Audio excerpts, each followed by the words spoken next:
Searching for greatness in a sea of the dying and shameless, a sea of the aimless. I don't wanna be one of the nameless. I'ma wake up with the mindset that one day I'm gonna make it, and I don't think I'll be fine if I don't break my limitations. Don't try to stop me, I exist to write my own story. I'll make a decision if I want some peace or if I want the glory. Yeah, don't want a life that is complacent or possibly boring. I just want a life that is worth every day exploring.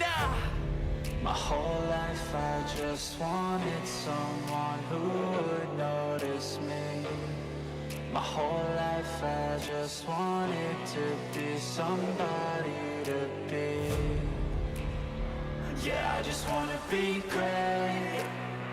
Yeah, I just wanna be great. Yeah, I just wanna be great. Yeah, yeah, I just wanna be great. Yeah, I just wanna be great. Yeah, I just wanna be great. Yeah, yeah,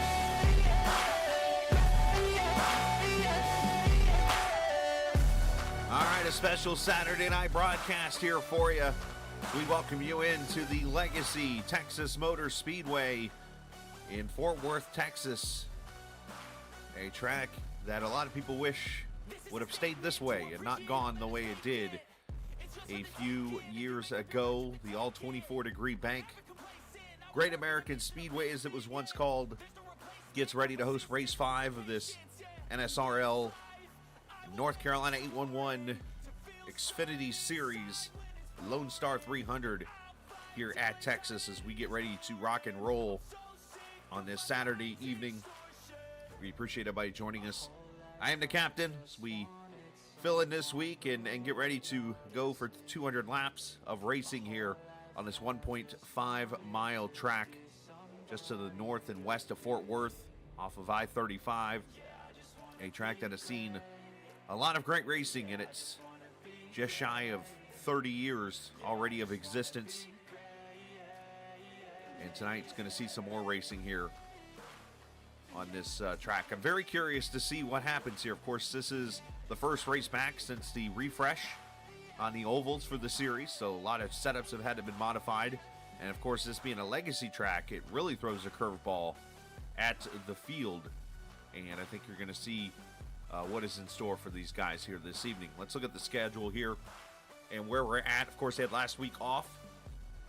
Texas here this week. Then they go to St. Louis and Worldwide Technology Raceway, Iowa Speedway to wrap up the year before a legacy race at Michigan and Atlanta there. In between, there's the Brickyard in January. So a lot of great tracks coming up. And as you see tonight, they'll have 5 sets of tires to work with, 1 lap of qualifying here. And that's actually starting right now. So we'll see who can get the pole here this evening in this race. Let's take a look at the point standings.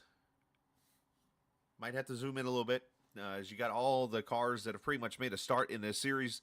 But Dakota Ehrman has the most points so far this evening, but this is a playoff grid.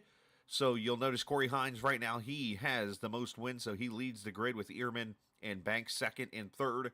And then, of course, from there you go from the guys who have not had a win yet. Mike Bruno, they're leading that contingency of people. And then the John Williams there in 5th. Michael Strickland there at 6th. Jesse Priest. And so on and so forth. But still got a few races to go, obviously, before the playoffs get here.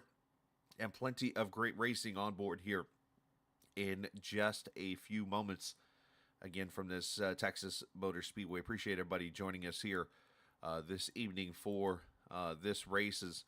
See the cars out there getting ready to, or actually out there qualifying right now. Cameron Combs, who was pretty quick in practice, is put the lap down on the board here right now. And we'll try to get a word or two in with drivers before this goes green. You kind of heard me mention that we have had 3 winners in 4 races so far in this series. The drivers who have not, or the drivers that have won so far. Of course, you go back to the opening race, which was here on the Captain Esports Network. That was won by Corey Hines. In that race that actually went to overtime when it was over with. Then, of course, he went to Dover and round number 2. And that race won by Brandon Banks. And then round 3 was Atlanta Motor Speedway. And Dakota Ehrman went to victory lane in that race. Round 4 was where Corey Hines found himself back in victory lane a second time. So if you're a believer in patterns, that means Brandon Banks will win tonight at Texas. In all jokes aside, anything can happen here. This track's fast.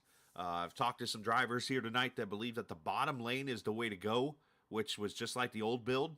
However, I have seen in practice, and if you look very closely, look at that view there at turn 1, you see the grooves kind of widen down a little bit as we're seeing some cars run the middle and even up a little bit. Of course, there's that very big bump in turn 1 and 2 where the tunnel is. So I think there's a lot of questions that are going to need to be answered here before we get to the race. So let me see who's over here in the Discord for the NSRL and maybe grab a driver up here to chat with before this race is all said and done, or before it starts. And let's actually, you know what, let me grab the guy who's on the pole right now, and let's hopefully I don't pull a little jinx on him here, as he is the pole sitter, but anything can happen here in the last minute and 15 seconds of qualifying. And of course, the pole sitter right now is Cameron Combs. Cameron, obviously fast in practice. Now you're fast in qualifying. Do you have what it takes to go to victory lane here tonight? Yeah, it's going to be a tough one. There's a lot of fast guys in practice, so we'll see how the race plays out. Obviously, first race back with this refresh and on a legacy track. Of course, this track was a bottom feeder for a while, especially after the dynamic tracks went away. And are you feeling the same thing tonight, or are you feeling a track that could move around a little bit? Yeah, I definitely think it can move around. I ran the high side a couple laps in practice, and it seemed to have pretty good speed, so we'll have to see if it takes rubber and if we can end up ripping the wall a little bit here later. All right, well, so far I haven't jinxed you, and only one guy, it looks like for right now, can take the pole from you in the next 20 seconds, and that's Johnny Taylor. So we'll see what his one lap is here, but it's got to feel pretty cool to put the 51 on the pole potentially here. Yeah, hopefully it stays that way, and we can have a good race and try to gain some points on the top guys out here. And we'll see if the broadcaster jinx really exists here, and it doesn't, it look like, because he's still 12th right now. So it looks like you're the pole sitter, so congratulations. Thank you. Absolutely. So Cameron Combs, appreciate him joining us here this evening. And for those who believe in the whole broadcaster jinx, don't worry, I just cut that off really quickly. So Cameron, what channel were you in, as I learned here? Cameron Combs Racing. Thank you. I guess that's pretty straightforward, wasn't it? Yeah. Cameron Combs to his channel. All right, so congratulations to him on getting a pole here for this evening's race as we get ready to go here. Let's take a look at the starting lineup as the cars will grid down there on, let's see if I remember, it's the pits, I think, here where they grid. Oh, you know what? I think here's where I'm so used to the 5-minute qualifying sessions. We actually have a little bit of a longer qualifying session. I think it's like 10 minutes. So there's still cars out there. Now I feel bad for Cam. I think I really just jinxed him. Anyways, they always say it's like a true jinx if you believe it, right? Isn't that what the old quote is?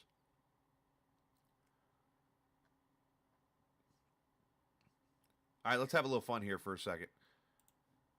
I'm bringing up our race admin because it only makes sense that he and I would find ourselves in the same room again, in the same area. I mean, he's in the booth next to me. He's throwing he's throwing spitballs at me. But I meant to find the race control tower. I think I walked in the wrong room. Yeah, I think it's definitely like it's on top of the board out there in the backstretch. Oh, man, you tell me I got to go all the way across the track over there? Bye, Felicia. It's Lucas Cortman, who, of course, is race control tonight. If you know Lucas, he races on Wednesday nights in the league that we broadcast. But so what's the job here this evening for you? Is it just simply managing who doesn't get black flagged and whatnot? I mean, because obviously leagues are different.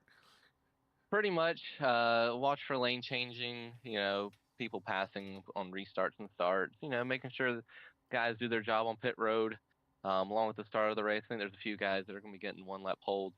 Just, managing the race, also throwing the stage cautions, 45 and 90, so, I also seen that you were in here broadcasting. I was like, I know that you're going to do a great job here, so hopefully I can match that talent in the tower. So yeah.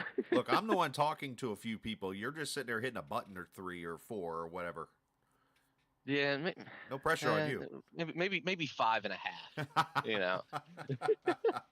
Well, hey man, have fun. I know it can be a daunting task there, but maybe we'll check in later on, but otherwise, go have fun and don't eat too much brisket. All right. All right. Thank you, man. Take it Buddy. easy. Be safe. Lucas Gortman tonight. I call him Kermit. Had to explain that one to Mark Sikochi during pre-race because he's like, "What's the Kermit deal about?" And I will. Well, actually, I might be able to show it here. Let's see, because he's actually in the race as a driver. The reason why I call him Kermit is this right here. Pop up, please. Let me hit photo in car right there. That's the reason why I call him Kermit. That is his photo for SDK Gaming. It's Kermit the Frog eating Taco Bell of all things. So I was like, ever since that day, he is now known as Kermit to me, and he actually does a pretty good Kermit the Frog accent. So I give him that. So appreciate Lucas. Obviously, that, let's be honest, race control is not the funnest job in the world. It can be boring. Let's just be straight honest. And then of course you could have people really mad at you when it's all over with. So I do not envy what he does, and kind of takes somebody with some strong skin to be able to do that kind of work. Our fourth place qualifier, let's bring him up here to the booth here this evening, and that is Martin Roberg in the 37 car. If I remember correctly, I think I saw Kroger on the car. Martin, welcome in, man. Fourth place starting spot as of right now. What are we expecting tonight?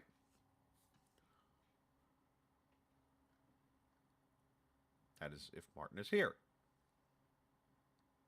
Martin moved himself back. I guess he doesn't want to talk to me. That's fair. So, you know what? When all else fails, let's talk to the faster pastor. Hello, Stoney. What's up, man? What's going on, Chris? How are you tonight, I'm friend? good. I'm good. Just trying to find people who want to talk to me. But fifth place starting spot for you. I know you were, without going into detail, playing around some gears there before qualifying. How's the 811 car treat you? It's going to be good, I think, Chris, if we can just be patient and focus on the long runs to the short run. I've had some. I need a break. I hadn't had a break this year yet. I think I can win, man. I like it. I like the confidence here tonight. What's it going to take to win? Because, like you said, it looks like it's shaping up to be a long run race here potentially with 20 starters. It looks like we're going to have in this race, so I think we could potentially have some long runs. What do you think is going to be key to keep those tires under you here? Yeah, we're just going to have to, like I said, we're going to have to be patient and really take care of the right front or right rear, and just be around at the end. Stay out of trouble because it's going to get loose. That sounds good to me, man. We gotta, by the way, figure out the crew for his team here. I think Ruth is one of his crew members. We got Kip's another one. Who's the crew chief and all that stuff. We'll get that figured out here down the road. But man, great qualifying effort, qualifying fifth, and maybe we'll talk in victory lane here a little bit. Hope so, Chris. Thank you for the broadcast. Hey, you too, buddy. That is Stoney Benfield, of course, the fifth place qualifier, and one we know as the faster pastor. You might see that reference in chat here. Now I got to remember which channel you're in. Monster Motorsports. There you go. Send him down to it. So, all right, let's take a look at the starting lineup here. 10 minutes of qualifying, so I was short by a second for the Lone Star 300. Barbara Pinion, which crew member is she? Is she the spotter for Stoney? We'll have to see. Cameron Combs, 28-51, or 55 of the one, starting on the pole alongside Mike Bruno, looking to get that first win of the season. Eric Schaefer, Martin Roberg in row number 2. Stoney Benfield and Alexandre Tessier in row 3. Matt Sisler and Jerry Culver there in row 4. Row 5 sees John Hammond and Matthew Wheeler in the 10th position. Mark Sikochi, the boss man, starting there in the 11th position. He'll start alongside Jesse Priest. A lot of those Drinking Brothers Racing, or DBR, some people know him as, in the race here this evening.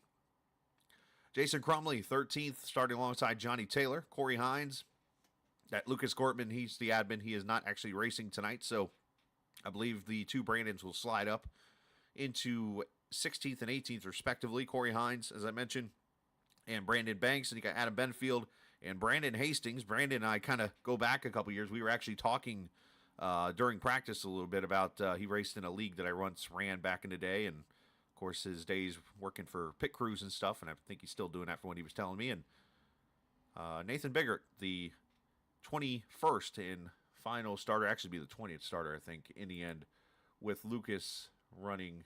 He's got me all confused. I have to show him how to go in as a viewer to watch and be an admin that way, like they do in most races. All right, cars rolling down the back straightaway here. Appreciate the viewers watching this evening. Take a look at the race information here tonight. 300 miles, 200 laps. Stage breaks at 45 and 90. They do throw cautions for stage breaks. Ran just like a NASCAR series pretty much here at the Legacy Texas Motor Speedway. And for those watching tonight, you might notice, wait a minute, there were some commercials before and during the race now. That's because this week the captain became a partner of YouTube's because of all the viewers and stuff like that. So I appreciate you guys for watching here this evening as we get ready to go. Special Saturday night Xfinity racing here, NSRL, from the Legacy Texas Motor Speedway as we go green with Combs and Bruno on the front row. And our cameras presented by TrackCams22.com. You can check them out online on Facebook and the iRacing forums at TrackCams22.com. A couple cars. Jerry Culver, Eric Schaefer starting on pit road. So not sure if that is an issue with setup or something, or maybe done purposely. We'll have to investigate what that is all about. As off turn 4, Cameron Combs picking up where he left off in qualifying, leading lap number 1.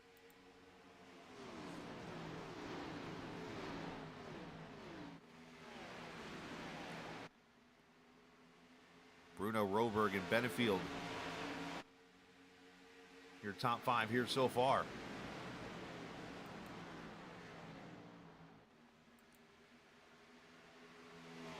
Back here, this battle for 5th with Sisler and Tessier and John Hammond, these guys here. Open setup league, so people are bringing their own stuff here. This is one that you're going to see some people maybe show up with a fixed setup, but mostly, if there even is a fixed setup for the B car, but most of these people go to those websites or race on teams that have open setups created for them. So you're going to see a little bit of separation here, I think, amongst drivers and stuff when it comes to handling and that kind of thing. You might see some cars get real loose. You might see some cars get real tight. You might see some cars be really fast, and you might see some cars be really slow.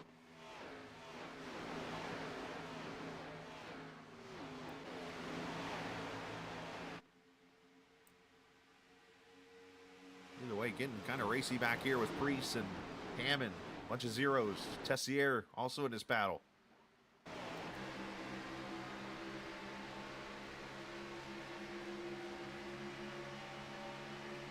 Diablo is on that Camaro. As Priest completes the pass. I'm going to try to get to the quarter of the 66. There, got that bump in 1 and 2. Oh, right across the nose.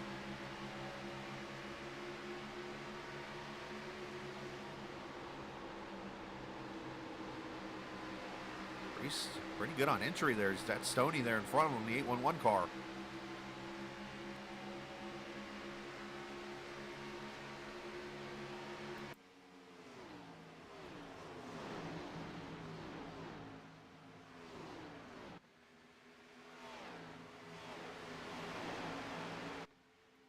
Stoney said he's kind of got to let the car go. Ooh, low contact there with the 66 and a 00. Little door banging down the back over there.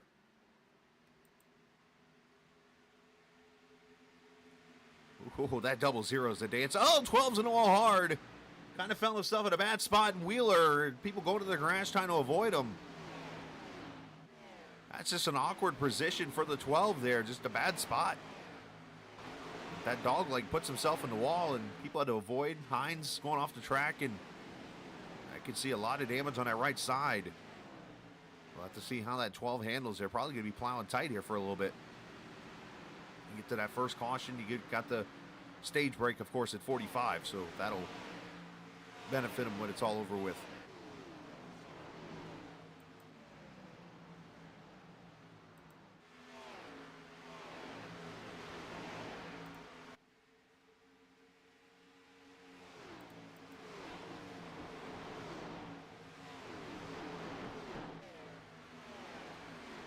Sisler there, 66 Celsius car. Up 1 position so far. A couple of movers already. Johnny Taylor up to the 8th spot. Teammate, or I believe it's teammate there, Corey Hines, behind him in the 57.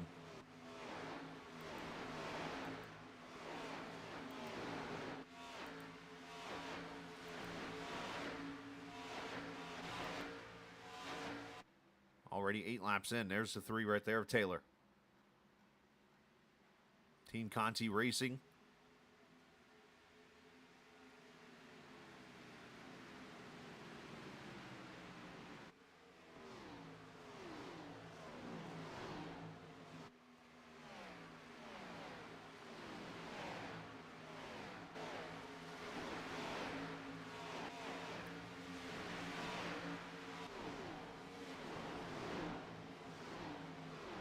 See already how the track's kind of opening up here. I heard that you could, of course, when I was talking to some of the drivers before the race, I said you'd be able to fight up there for positions. They didn't think that the ideal line was there, but then you heard other drivers in interviews we talked about on the air how the track's going to move around. Which, of course, before this track was rebuilt about 5 or 6 years ago, this track opened up a lot. If somebody gets the wall back there off of 2. This track, I mean, got to the point where you could run from bottom to the top. And was a big fan of the drivers. Then they made the change and decided to put the turn 1 and 2 area at 20 degrees of banking and make the keep the 3 and 4 section the same. And by doing that is kind of tricked up the track a little bit, and a lot of people have not liked it one bit.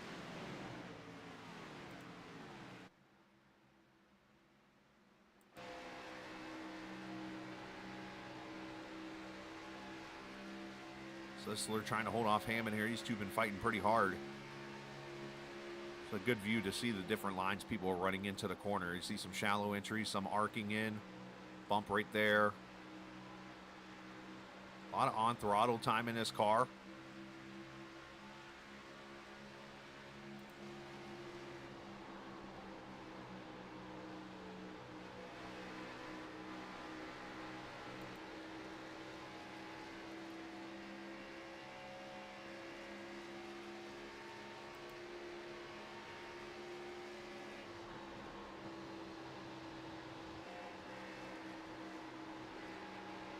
You see how you got to play with the throttle there in 1 and 2. It's one of the, as I've talked about now, and I probably have worn it out in the multiple broadcasts I seem to have done at this track lately. The way turning 1 and 2 here is with the bump. You cannot go over that corner with a lot of gas pedal. You have to let that bump happen and then get back to the throttle, because you can easily bottom out or even lose the car and it will slide up the track on you. Kind of like Iowa. Right there's that bump. I mean, it's pretty. I think it's actually starting to show up at the new Texas a little bit there, but it is really here at the old Texas. And oh, look now, these boys from Conti Racing, Jesse Priest, Johnny Taylor, up 9 to 10 positions. They're just starting in the back and rolling up through the field, a la Josh Parker in another league I broadcast, who likes to start in the back and those races and work his way up through the field.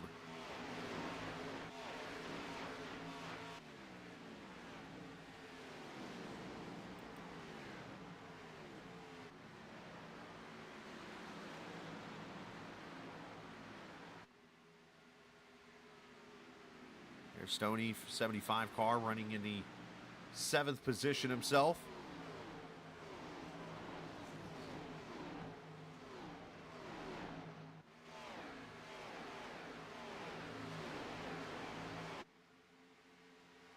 So you will not need to pit at all in the first 2 stages when it comes to green flag pit stops. But that 3rd stage, 110 laps, obviously with a couple caution laps in there to reset, sets you up pretty much for a 1, if not a 2-stop race, depending on how these tires are. And that's going to be the tricky part of this race, is when you get to that part and decide, hey, do I want to try to go 55-55 and go to the finish, or do I split it up in 3s? Which, the quick math in my head, would be somewhere in the range of 35 laps. I mean, let's evaluate here. We're 19 laps in right now. And let's show you the lap times of what the leaders are running here.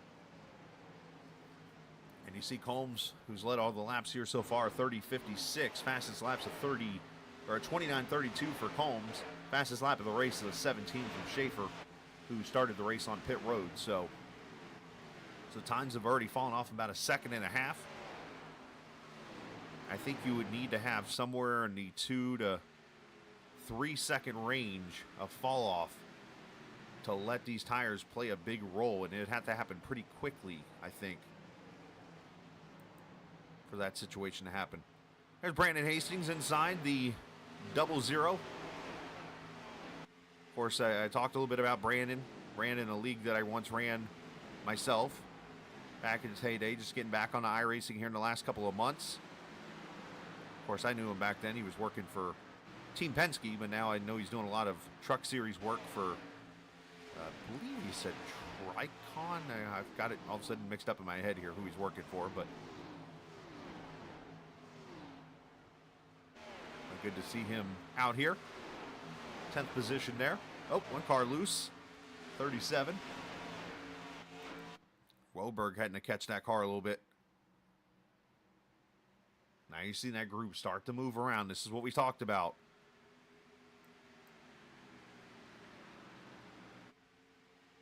And Mike Bruno, the 19 car, second position here.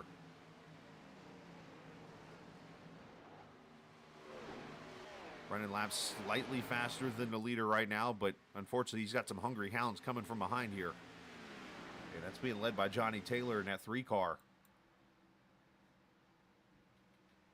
I guess it's fitting if you said, here's Johnny at this part.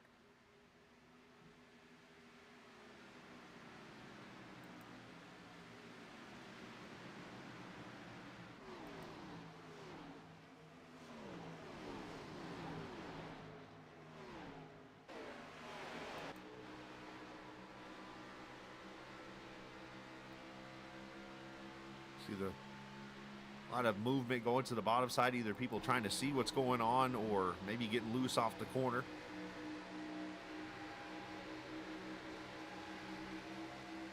It's a good view here. You can see the hands of the drivers and see how they're handling here. Let's watch Tessier here in the 7. Clips the apron there a little bit. Hands are sawing a little bit now. There's getting some looseness. 66 putting some air on that left rear.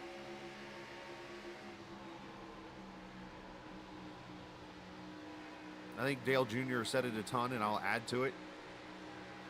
They should make it a mandatory rule that all drivers have white gloves. Mandatory.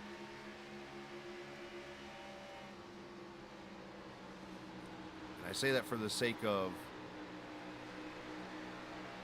at that point, you can see their hands from almost anywhere, any camera view on the track. You can see their hands moving around and see how the car is handling at that point in this race. But 25 laps complete. Been the Cameron Combs show so far.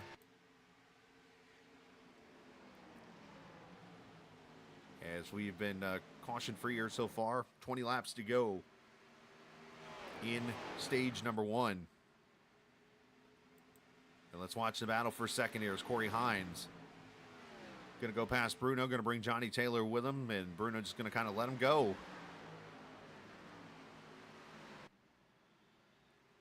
As we're clean and green with 25 laps complete here in this race. Let's step away for a quick second and come back as you're watching the NC811.org NSR Xfinity Series here on the Captain Esports Network. This tree is going to look great here. Did you call 811 to protect your underground utilities? I can't wait to see these roses come up. Dig, dig, dig! Wait, we forgot to call 811. Before you dig, make sure you can. Call 811 to know what's below. It's up to all of us to protect the ones we love.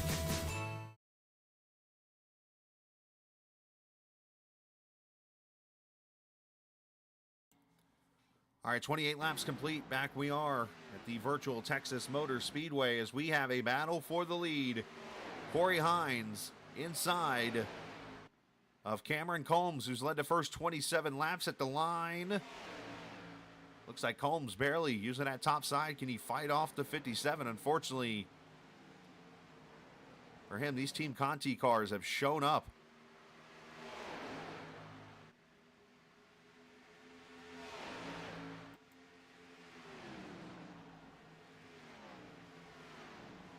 And Hines, I think he's going to be able to get it this time, but the 51 should get a run here off 4. Let's see. Up, a crossover move coming.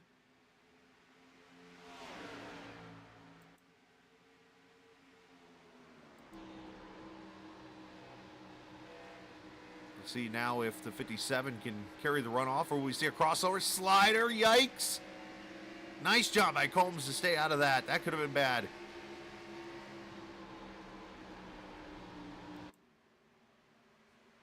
So Hines gets the lead. Taylor is going to carry the momentum top side here and move to second.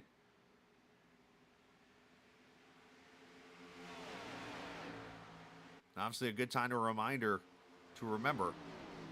If you're going to dig, make sure you do call 811. Of course, it is not only smart to do, but it is, of course, part of the law. Make sure you call 811 before you dig. If you're, as we get warmer eventually here in the next couple of months, you're planning on maybe a fence or something like that for your yard, or any kind of digging that you have to do, make sure you do call 811. Jump back here to the 10th position is Sisler in that 66 Celsius car. And the Jimmy Strong number 11.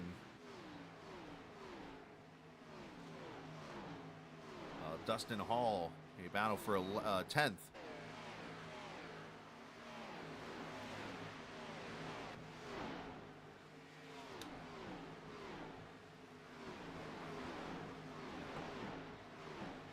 Takes that spot away. So racing here so far, obviously the big movers have pretty much been the whole Conti team. Hines up 14, Taylor up 12, Benefield up 11, Hastings up 13, Priest up 7. And of course you got Eric Schaefer and Jerry Culver back here 19th and 20th. Those guys are on track and they are a lap down. They've pretty much caught the back of the field, so it shows you the speed that at least Schaefer has. Culver back here is a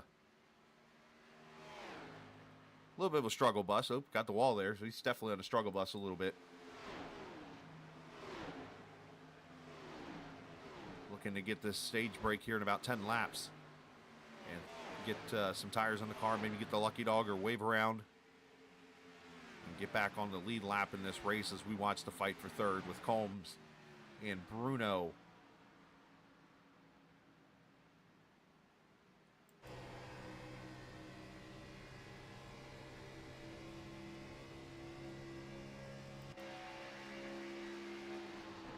Cam's able to hold on there on the top side, but now obviously Bruno going to try to get the clean air on that top side. Should be able to see him come into view here in a second with the momentum. Maybe not.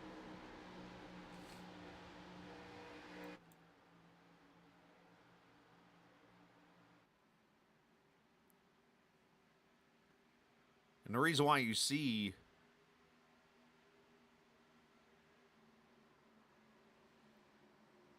admin telling the drivers, got 10 laps to go here in stage 1, but the one thing for those who have maybe never or haven't paid attention, I guess, a lot, you know, with life or whatever, to racing and that kind of thing, or maybe just learning the whole art of racing, the reason why you see somebody like Holmes up there running the top side is because it actually helps you carry momentum. And the best way to explain it is when you're driving down the road and you come up on a curve on the interstate, if you try to put the car right down on the line at the shortest part of the curve, from the start of the curve to the end of the curve, you're turning the car more, which creates inertia. And we know how the science works with force against the other type of thing, where the farther up the track or in the curve you are, it's a wider radius, which means you don't have to turn the car much. As Stoney Benfield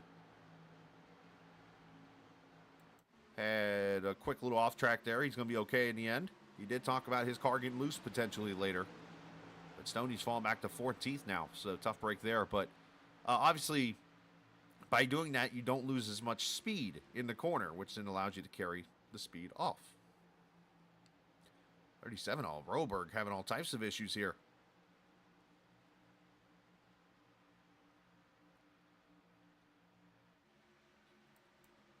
How about this 02 car? This Bass Pro Shops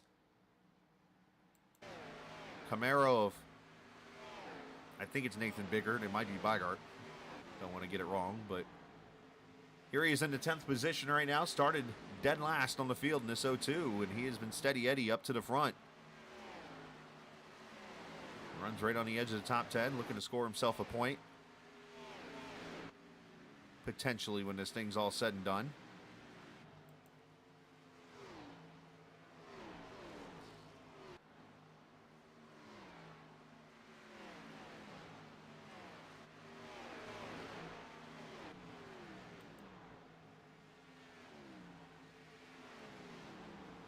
We got 5 laps to go here in the stage.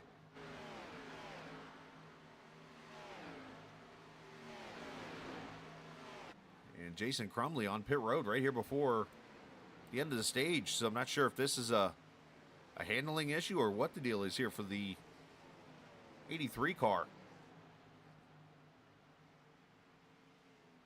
Looks like he's been up against the wall there a little bit and has decided that he's going to jump to the pit. So it looks like his night might be over with.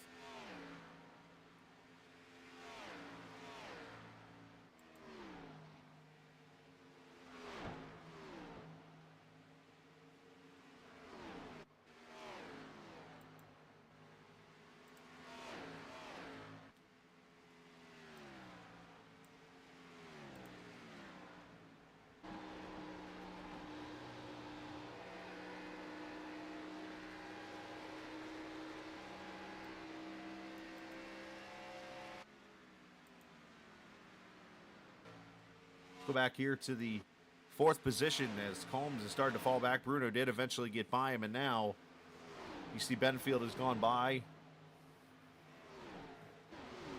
in that 83 car.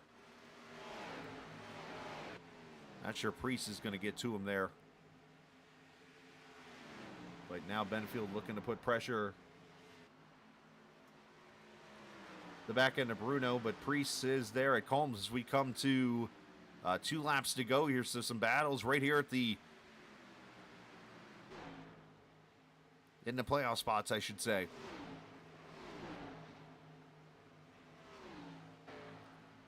Bruno going to fight there on that top side. He's too high. Oh, he had to get out of it, I think, there. That radius is so tricky off turn 2. He actually did a good job carrying the speed off. I thought he was heading for the wall. Well done.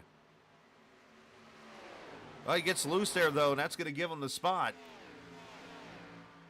And Zero about got the wall there. Priest as Hastings goes by.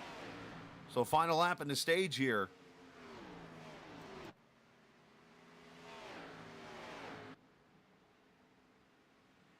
Corey Hines, the first 2-time winner on the season, looking to go three-peat here in the first 5 races. And he's got a pretty good start in this one. Started all the way back in 15th, works his way to the front, and will get the win here in stage number 1. Holding off Johnny Taylor, his teammate Adam Benfield. Mike Bruno in the battle here for 5th goes to Hastings over Combs, who will get 6th. Priest, Tessier, Sessler, and Biggert getting the top 10.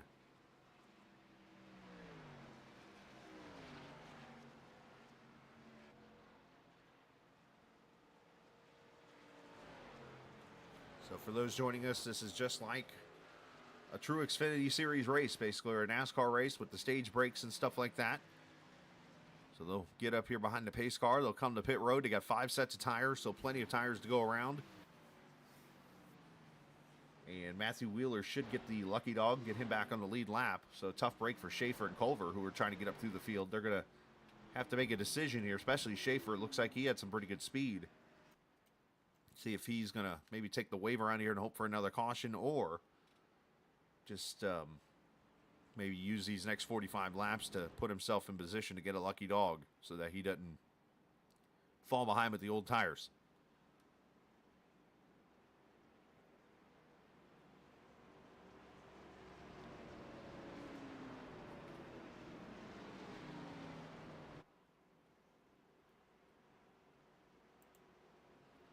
All right, here we go. Leaders all coming in.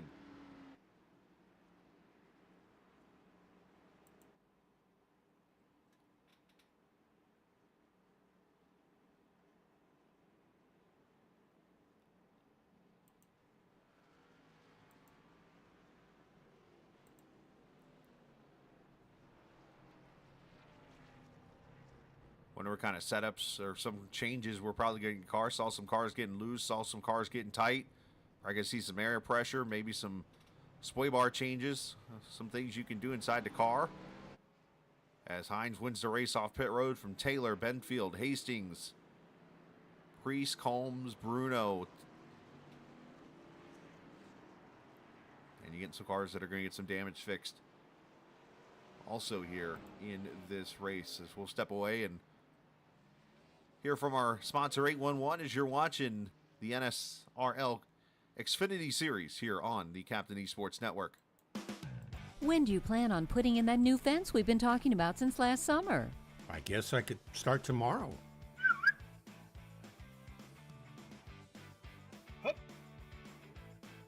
Protect the ones you love and protect your buried utilities by contacting 811 before you dig, either by phone, the web, or the NC811 app. Know what's below before you dig. Visit nc811.org to learn more.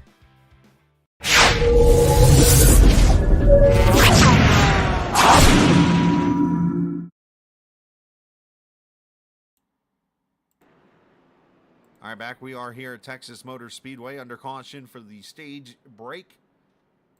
Corey Hines getting the win in that opening stage. Talked to him a little bit pre-race, so let's see if I can get word with him during the race as Hines joins us here.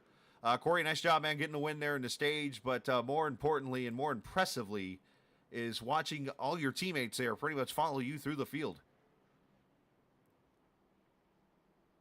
Yeah, I just kind of had to take my time there. I didn't get a qualifying time in, so that didn't help.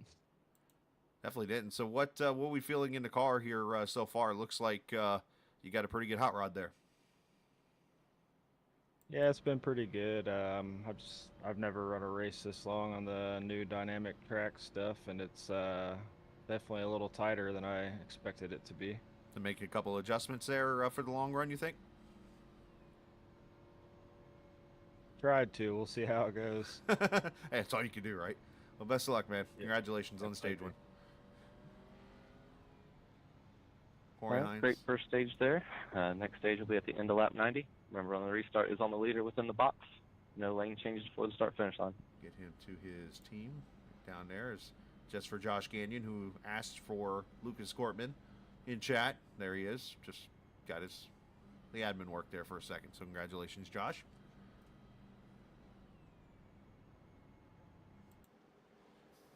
For those who are not usually racing in leagues at the Captain Esports Network broadcast, just an FYI, I did send out a survey to all the drivers in those leagues that watch the stream and stuff like that.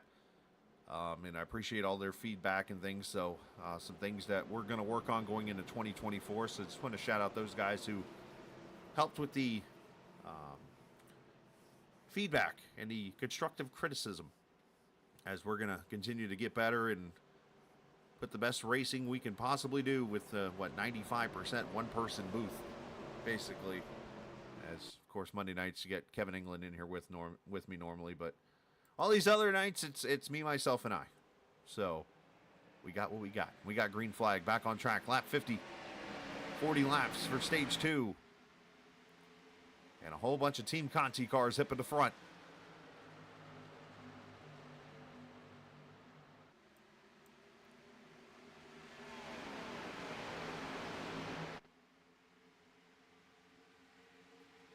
Everybody pretty much single file for the most part, all the way back here to the 7. Tessier trying to make a move inside of Combs. Of course, Cameron led the first laps early in this race, and then it's kind of fallen back. Wonder what kind of adjustments they had to make to their cars. Of course, sim time right now at 1:27, which here it's Central Daylight Time because of Texas. 82 degrees Fahrenheit, track temp 76 ambient. So track not too hot. Of course, there's a couple shaded spots on the track, so should be a pretty good amount of grip in a track that doesn't have a lot.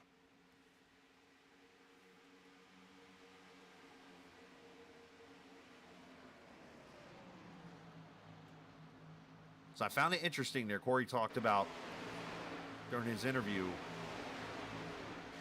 how he had not run a long race like this on this dynamic track. Of course, you look at some of the races that you do at officials, and you don't get a lot of, 200 lap races. Usually official races 45 to like 80 laps depending on what track you're at and that kind of thing. I mean, usually it's a pretty decent amount. So, for him to talk about how tight it was later on in the run there, so you wonder if he potentially worked on some track bar adjustments or something to loosen that car. Speaking of loose, that 51 is dog walking up the track. Yikes.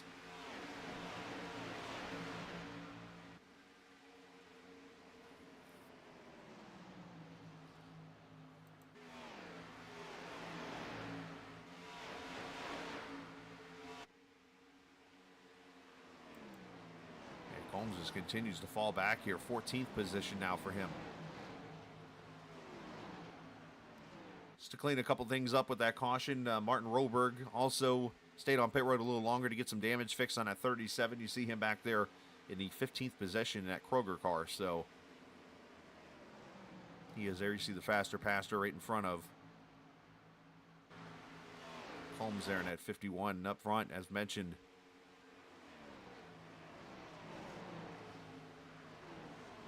Hines and then Taylor, and then these three in line with Hastings, Benefield, and Priest, and then Bruno there behind him. Bruno, of course, trying to get that first win, second in points entering this race here tonight.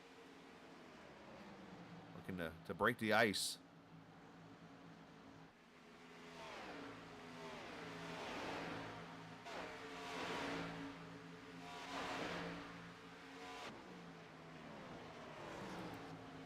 Good opportunity to see which cars made themselves better, which cars didn't make themselves better, because now, you've had the opportunity to do something. You're going to see, I think, the field spread out a little bit more.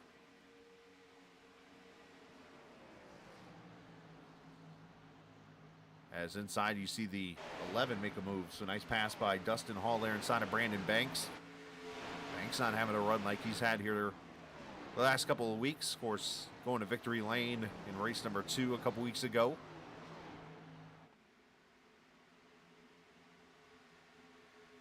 Unfortunately, that 54, a little bit of a struggle bus tonight.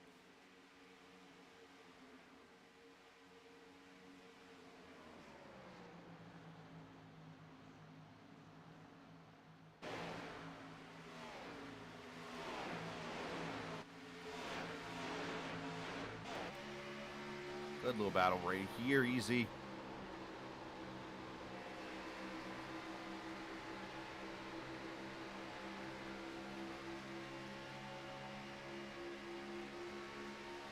Nathan doing a good job here. 8th position as he's worked his way up from the back.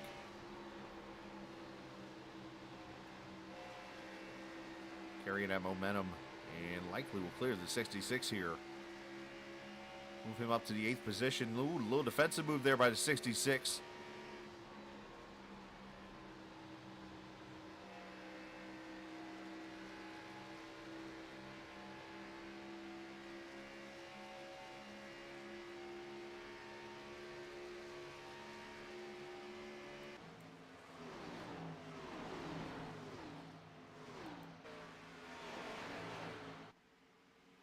Benefield there, 3rd position.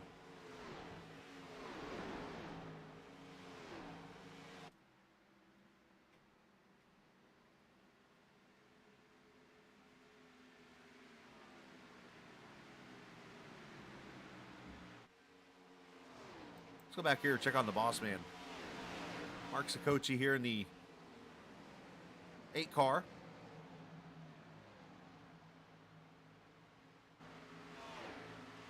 Hasn't been the most thrilled with the way his cars ran tonight. I know in practice he was worried about a couple things that his car was doing. More importantly, on entry, he's been trying to work on that, and I'm sure in the dirty air here, it's not helping really one bit. But Mark in the 13th position right now.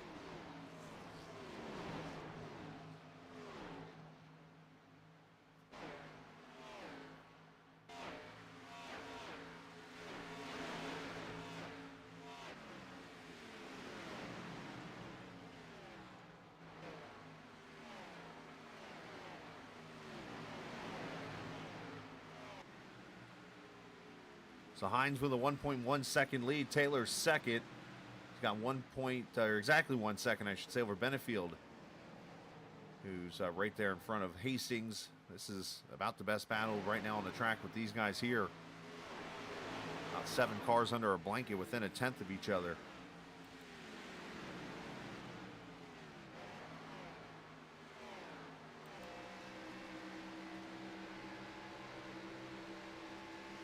There's Banks in that Nana Leaf Camaro. Benefield, the NC811.org Mustang. Banks kind of shutting the door there. You see Stoney had to get out of it there. You see Mark back there clipping the apron. Very easy to do in that corner.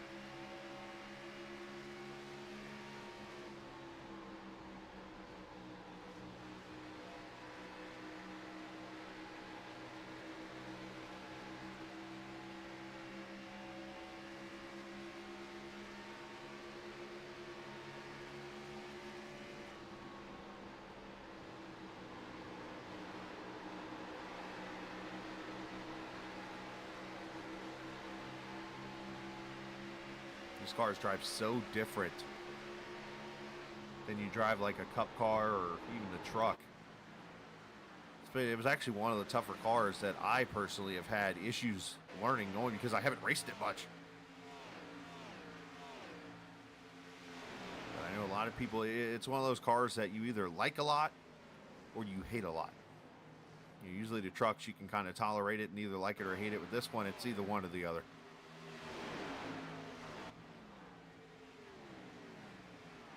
I mentioned they were racing pretty hard back here.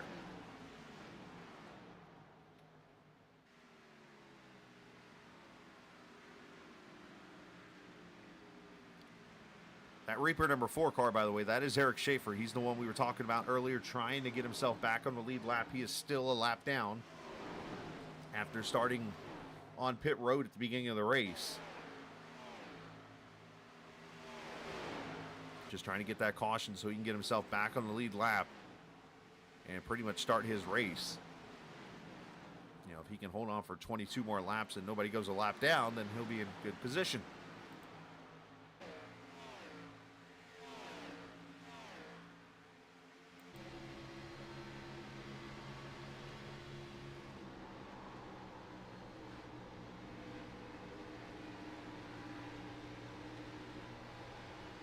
Yeah, the 66 chopped down on the nose of Stoney there and then caught the apron. It shot him back up the track.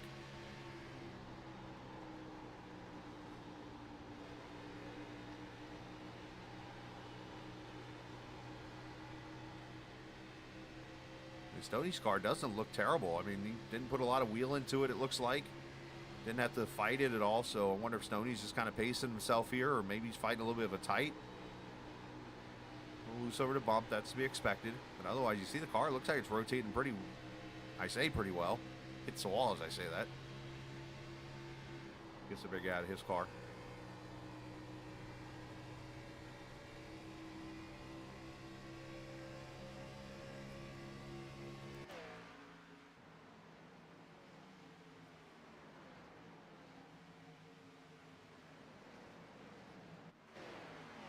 That 02 is looking awfully sporty here. He makes the pass for 7th.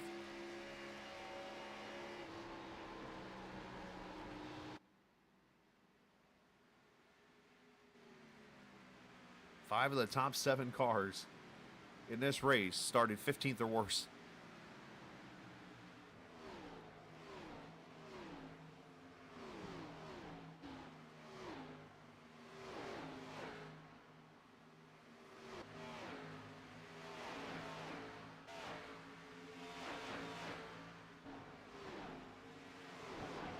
Hey, a reminder, you can check out the Captain Esports Network on our Facebook page and on Twitter. You can actually watch the race right now over on Facebook if you're... Somebody smoked the wall there off 4.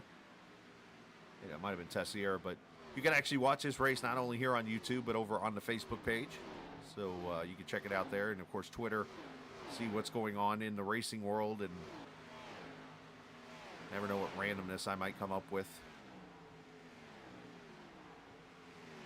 Actually, I was going to tweet tonight. I took a photo yesterday. I was grocery shopping at a store that was on a car here in this race.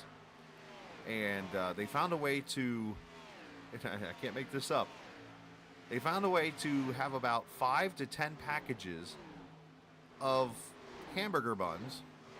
The problem was that the hamburger buns were in a bag wrapped with hot dog labels. Somebody had one job and couldn't get it right. Hot dog labeled buns on hamburger buns. Whoopsies. Matthew Wheeler had some issues. It looks like they're on the back straightaway. He has come to pit road, and that is a modified on that 12, unfortunately.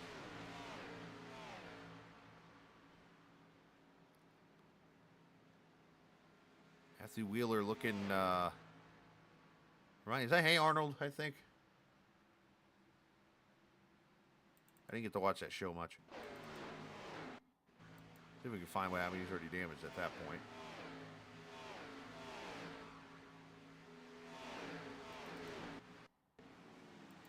There we go. What happened to Wheeler?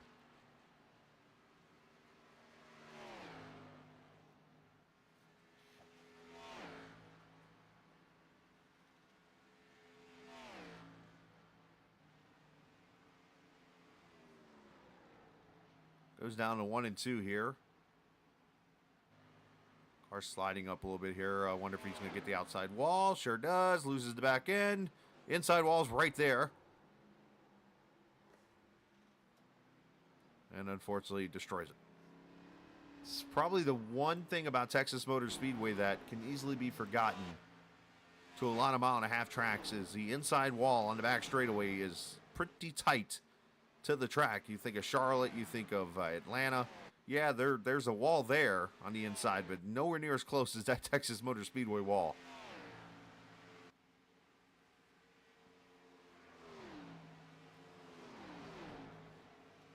So Hines walking away right now, 1.5 seconds over Taylor, who actually has Adam Benfield kind of reeling him in here a little bit. See the different lines we're getting here. You see the car and its typical yaw that this car likes to do. It's one of the cooler designs about this car is how the car kind of sits sideways. You look at it in the corner, you see how the left rear is actually to the right of the left front. That is designed for the car to put the right rear out in the air. It's where they talked about the right rear side force being so important to this car. And plus you get the spoiler out of the air a little bit too. It almost looks like it's tracking sideways through the corner.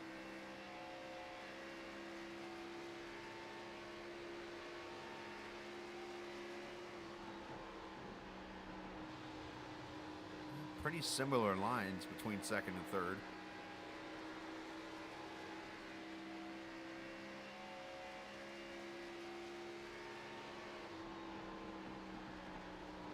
Benfield maybe a little bit more shallow entry. What I'm noticing so far there, the difference in those two cars. Reminder, 10 laps to go in stage.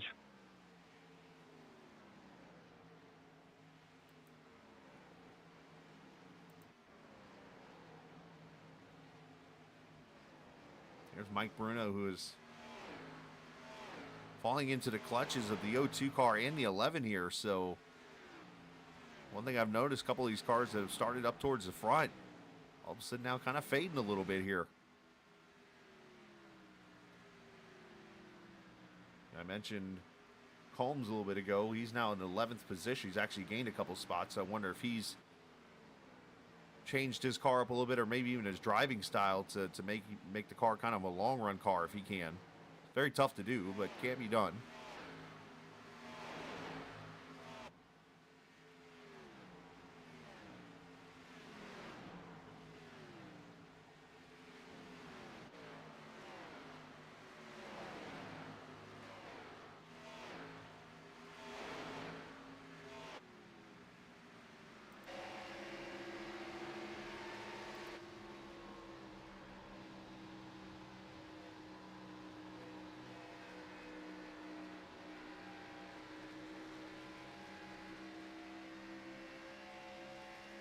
These tires a little worn out. You can kind of see, like I said, how each car is kind of handling here. You see Bruno, just look at that red tape at the top of the wheel. You can see it so far so good, and looks like a little sketch on exit.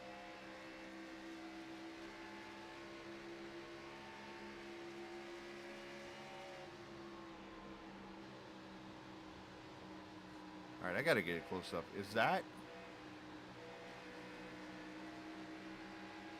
an all bones helmet? Or a Darth Vader mask, maybe, or something. There's something there. I don't. That's the closest view I got to this, unfortunately. There's something on that mask. If you look real closely from here, you can see it almost looks like a Star Wars mask, maybe, or even an all skeleton mask or something. Pretty interesting. Battle behind him, though. 7th and 8th here is Hall and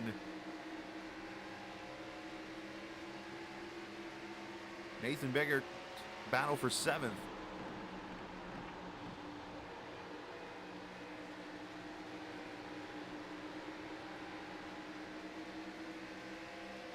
think the photo of Dustin's got him pointing to the front.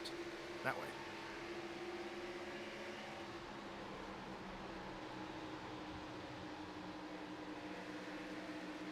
All right, 5 to go in the stage as Hall gets a little free. Completes the pass for the 7th position.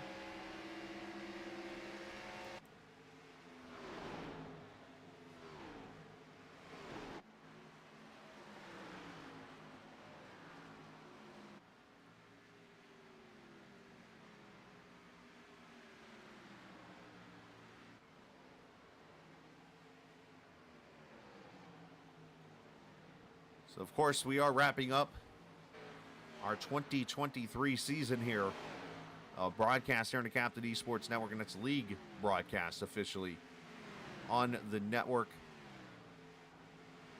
I can't help but thank everyone who has watched the 3rd season now of the Captain Esports Network. Actually, it's like my 10th year of doing streams and racing and stuff. I've been on iRacing for 12 years, but this is the 3rd consecutive year. It's actually the longest time I've gone in streaming broadcasts for leagues and stuff. So, oh, Dustin getting a little bit there, got tied off too. I definitely want to send a shout out to all the viewers who have watched all the way from, if it's the beginning of Captain TV back in the Twitch days and the beginning of YouTube, to Captain Esports Network, where we've been for 2 years now. And looking forward to 2024. It's going to be the biggest year yet, as got announcement coming on Christmas Day, as that Pennzoil car is dancing a little bit. John Hammond there had to catch her. This battle's not going away, as Nathan was able to clear Hall back for position. Now he's going to try to get this 6th position from Bruno. As we hit the final lap of stage 2.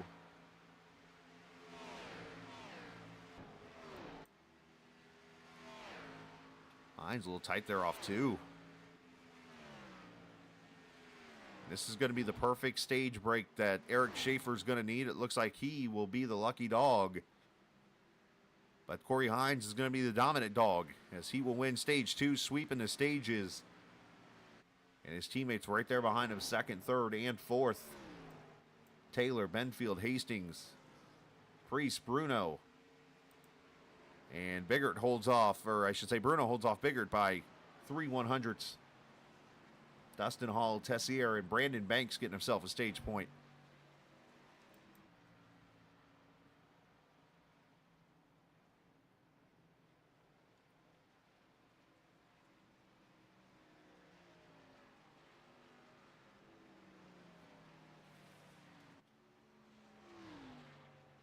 As we'll catch the pace car.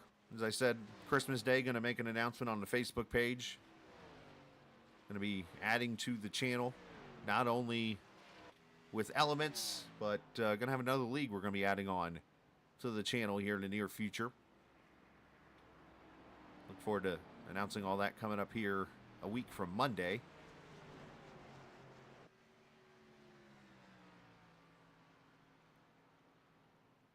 I tried to add some elements to the broadcast. Actually did a highlight video for the first time this week of the Wednesday Night League that we broadcast on the channel. A lot of good feedback there, so hoping to maybe do that for all the leagues coming up next season.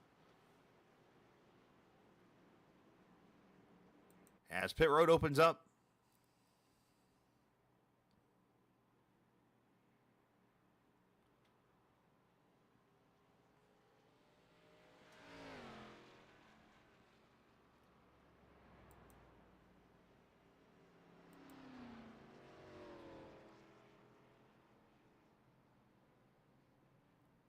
Schaefer getting that wave around he needs. 4 tires and fuel. That's actually Wheeler leaving pit road, so that's not anybody for position, but you see the race off pit road going to Hines.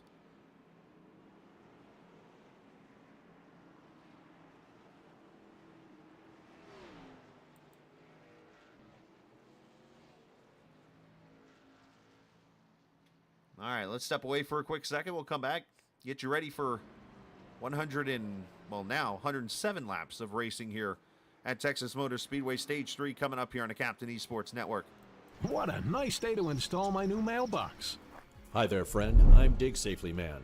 My job is to ensure you call 811 before you dig. Why do I need to do that? Vital utilities like natural gas and electric run just beneath the Earth's surface. Damaging them can cause service interruption, environmental hazards, or personal injury. I thought only contractors had to call before they dig, so homeowners do too. Call 3 business days before you dig unless you have X-ray vision. Visit nc811.org to learn more.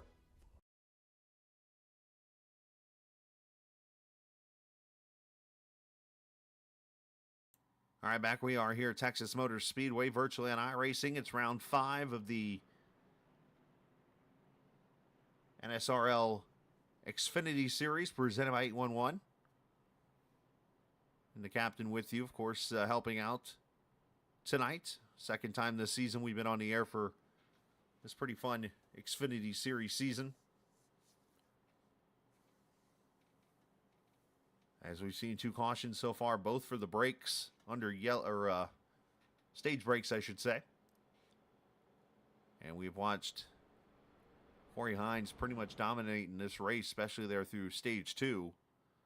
But this is going to be the payoff stage, if you will. Here is we'll have a little over about 100. We'll have about 105 laps. So the $1 million question here, I think the right way to go here is going to be one stop, but something to think about here. If we have the green flag field that we've had here so far, do you go what would end up being somewhere 52 to 53 laps and split this into a one-stop race, or do you split this in 3 and do 35 laps apiece? I don't know if there's enough tire wear to do a 2-stopper. That's why I say I think the one-stop is going to be the way to go here. But he's admitting right now, so I'm going to wait for the restart, and I'm going to bring Kermit up here. He doesn't know it unless he's listening to the stream. He might actually be hiding from me. Up there he is. And I'm going to bring him up here, see what he would do in this, because he's a pretty smart feller.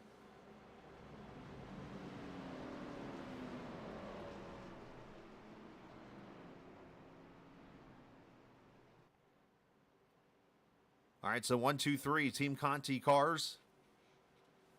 Mike Bruno 4th, and then the Team Conti 5th place car of Adam Benefield, your top 5.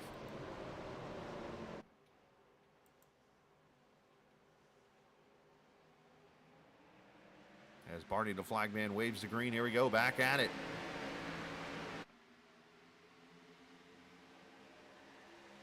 Good restart for Hines into turn 1. Taylor looking to clear Hastings here off of turn 2. Should be able to carry the momentum off.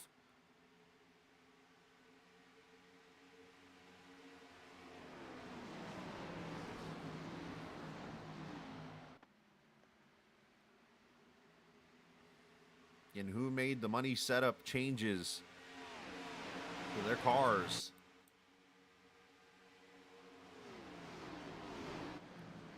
All right, so it looks like no restart penalties or anything like that. So let's get them up here.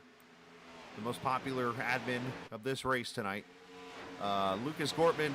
So I'm going to ask you the question that I've been thinking out loud here. You being a pretty sporty racer yourself, you going one stop here, or you going two stop to the finish?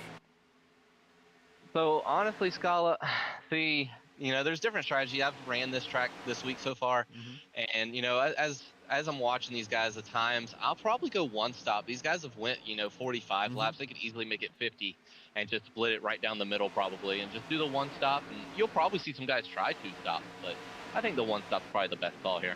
Yeah, I agree with you. I just feel that with the Team Conti cars kind of running away with this, I feel like somebody like a Bruno, who's got a pretty sporty point lead right now. Him, or you got Priest, who's been up there a lot. They're in 5th position. Maybe those kind of guys maybe try something of that two stop to do something different.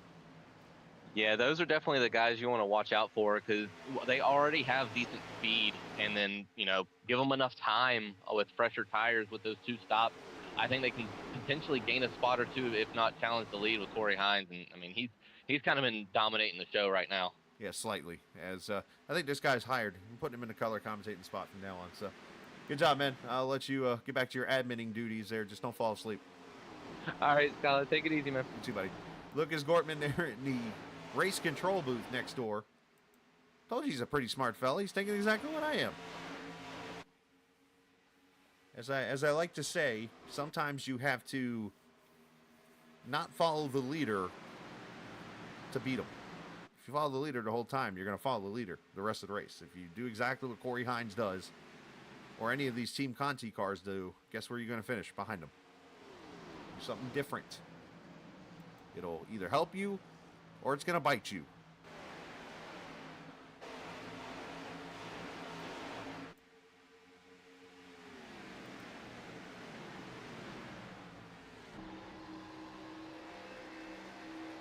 You see Benfield falling all the way back here to the 7th position. So you have to wonder, is Adam either fighting a condition here on this car, or is he backing off his tires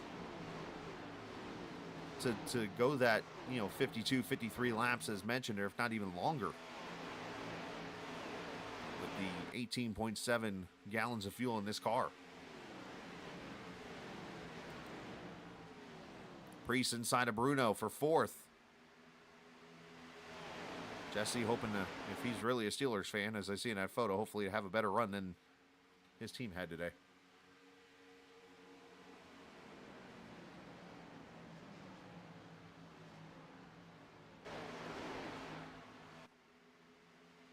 You saw Brandon Banks. I talked a little bit about him struggling earlier. All of a sudden, look who slid up into the 5th position.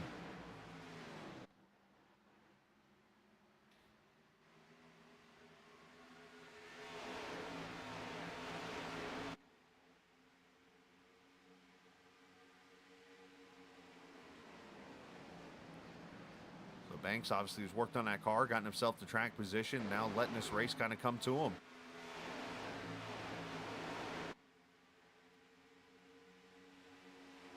You see Hines really hasn't gotten away from Taylor at all either. You see Hastings right there with Priest, so I think you're seeing some drivers maybe back off the pace just a little bit to make this run last.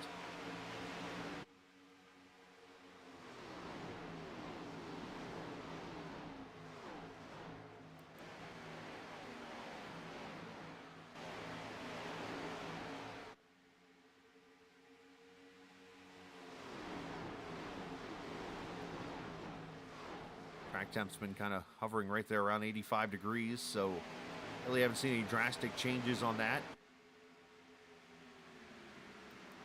Here comes the 4 car, as mentioned earlier. Spent the first 2 stages a lap down, finally has gotten a lucky dog and back on the lead lap, and now to the 11th position goes Eric Schaefer. Could he be one that spoils this Conti party up front? Bruno's up there too.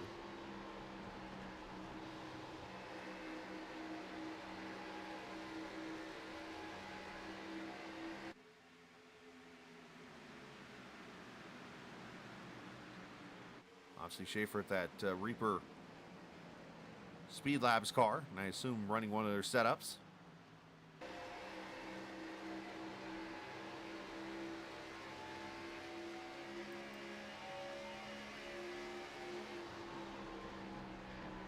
Trying to work his way around the 7 car Tessier. You see the different lines, how Schaefer's able to get that car to the bottom with the higher arc into the corners. Tessier slid up the track, and that's gonna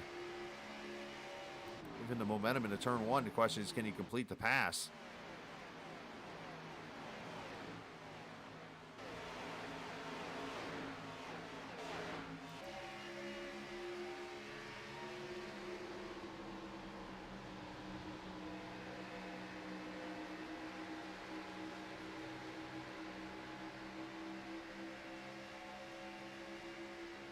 He gets him there, so up to the 10th position goes the 4 car.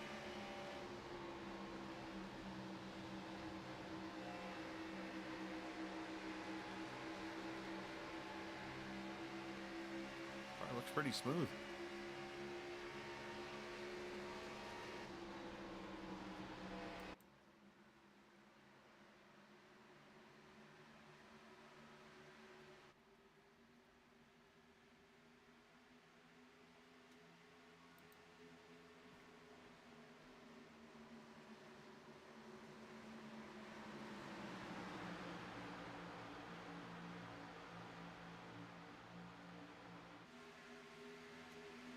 Looks like Martin Roberg is on pit road on scheduled pit stop for the 37 car.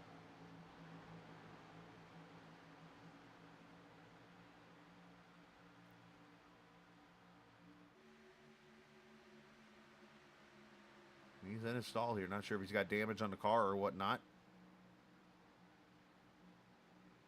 I'll have to send my investigative pit reporter down there. Oh, wait, I don't have one. What's Gortman doing? Just kidding.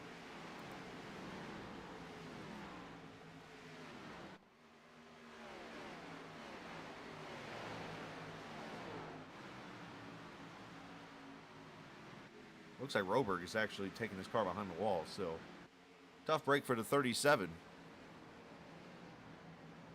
As here comes Benfield. I mentioned, was he having some kind of handling issue? Was he saving his tires? What was he doing in that 37? Now making the pass on Nathan for the 7th spot. And now, as you see, just kind of plants that car right down on the white line. Bob Ross style. Little paint.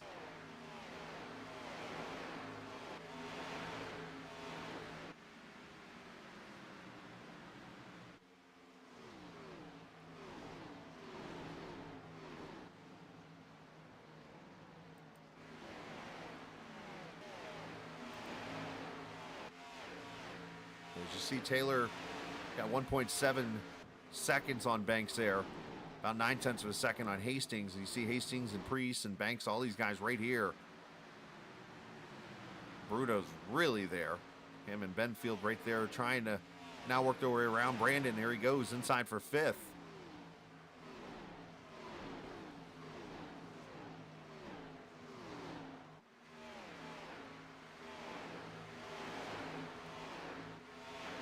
One thing's for certain, I think you have to look at this as a factor in this race. Is let's talk a little bit about Chicagoland. Let's talk a little bit about Auto Club Speedway. That's the 2 wins that Corey Hines has had this season. What are the comparisons between those 2 tracks and this one? Yes, of course, the obvious answer is going to be they are cookie cutter tracks, as some would say. But there's one a little bit more in depth that I will bring up that those tracks have in common: the surface of the track. Chicagoland, of course, repaved was opened up in 2001. That track has never been repaved, so that surface is 22 years old. Of course, Fontana Auto Club Speedway in this sim, and of course it used to be in real life till now the changes have started happening to it, was on its original pavement, which was in 1997. So that pavement is all of 30 years old, 26 years old. And in this track, Texas Motor Speedway, this specific surface here, on this track. Now, of course, the new surface is only 5 or 6 years old as the 11 gets loose off too. It's saved by Hall there. Unfortunately, he's got Schaefer now on his tail looking to take that spot away. This track was repaved in 2000. It was actually originally in 96 when the track opened up, but they had track surface issues, and they had to repave it in 2000 going into 2001. And so this surface specifically here would be 23 years old, but of course they haven't really done anything with this track. And there's another great save by the 7 on iRacing. So obviously it's a worn out surface. Basically my whole point to this is that Corey Hines is looking good on older surfaces. Brandon Hastings on pit road. Unscheduled stop here at 118. We only went green 26 laps ago. I haven't seen the car lift off the ground yet, so I'm kind of curious what's going on here.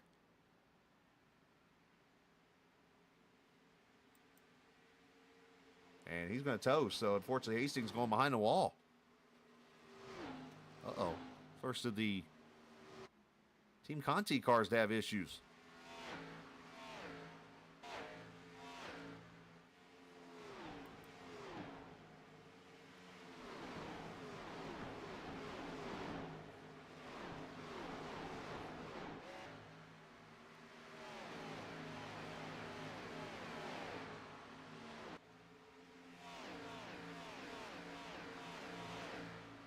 All right, so 120 right now, 92, obviously 28 laps since the pit stop, about 26 since we went green. So we're about 10 laps away for those who maybe want to try something different to come to pit road here. Otherwise, I just kind of minding our P's and Q's right now and logging laps till we get to that stop, which should come somewhere around 150 exactly. 150, 148 to 150, somewhere in that range.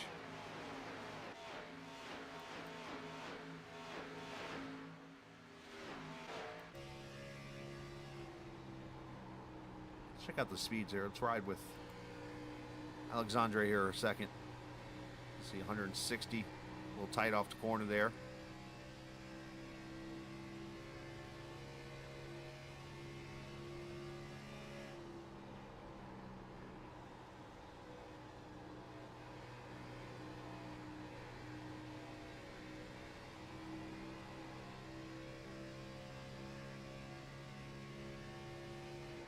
About 8,500 RPM down to turn 3.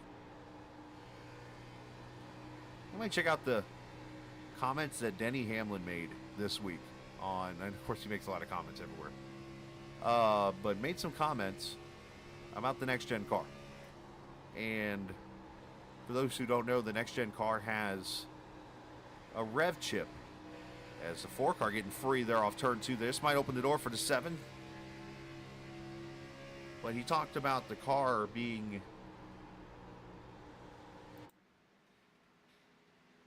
I think it's 9,200 or was it 8,800 or something like that. I have to go back and listen to it myself. But he talked about that being the rev limiter on the next gen car. And felt that if you, instead of working on horsepower and all these different things, he felt if you actually opened up the rev limiter more and make it a higher number, it could allow potentially something to happen with the cars. That I found kind of interesting, something to think about. Because another comment that was made this week by Tyler Reddick was he felt that you would have to make the horsepower up near 1,000 to get the car to have any kind of a difference in the way it handles without shifting.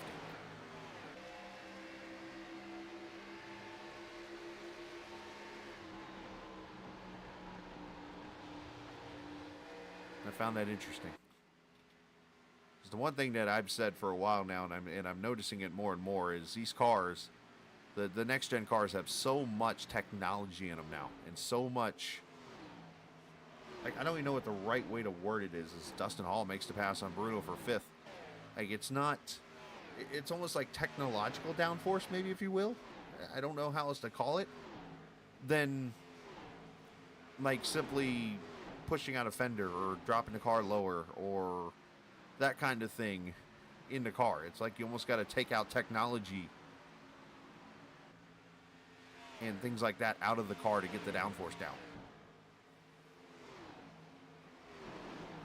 I'm sure it's kind of sounding weird what I'm saying there, but it's kind of like how I visualize it. I'm probably way off on that take. But like, I feel like you'd have to take the diffuser off. You'd have to probably take out that whole underbody part that seals off the car. I mean, I don't know. I feel like there's a box that these guys are kind of in right now.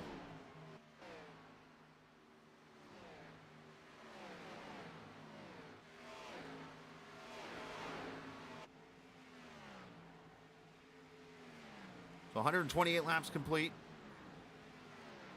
72 to go. It's been the Corey Hines show up here at the front. There is Corey as he leads by 1.4 seconds over Johnny Taylor, his teammate there, started back in the 14th position, has worked his way up to 2nd. Adam Benfield, 3rd position. Of course, he's been running up there most of the evening. Fell back to about 6th or 7th there on the restart and then has slowly just picked them back off.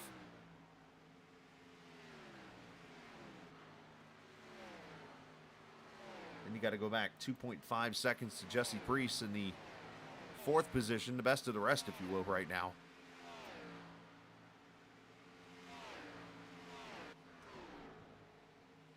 Dustin Hall in the 11 car, 5th position for him.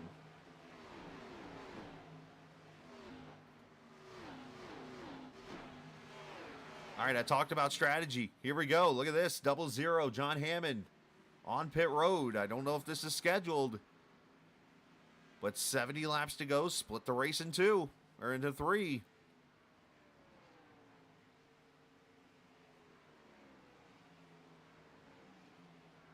You got 5 sets of tires to work with. You've only used 2. 4 tires and fuel. There goes the 00.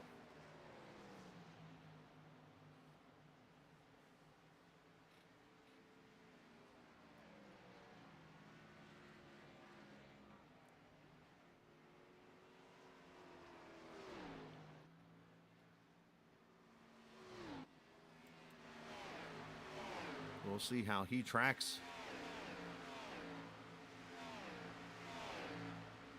As we've lost about 1.8 seconds or so, roughly, depending on how your car is handling on tires.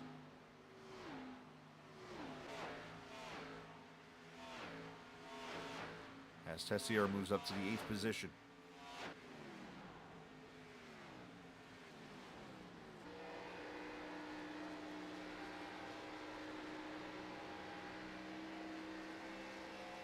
Somebody's got to be the rabbit, right?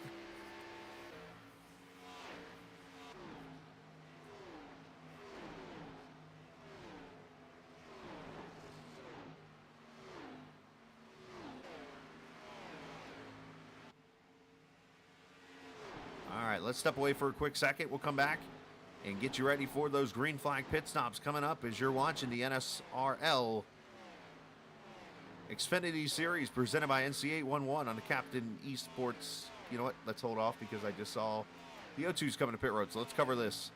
Here's another strategy call. We'll get that break here in a second. It's the fun part about being a producer of the channel too. I can just make whatever call I want.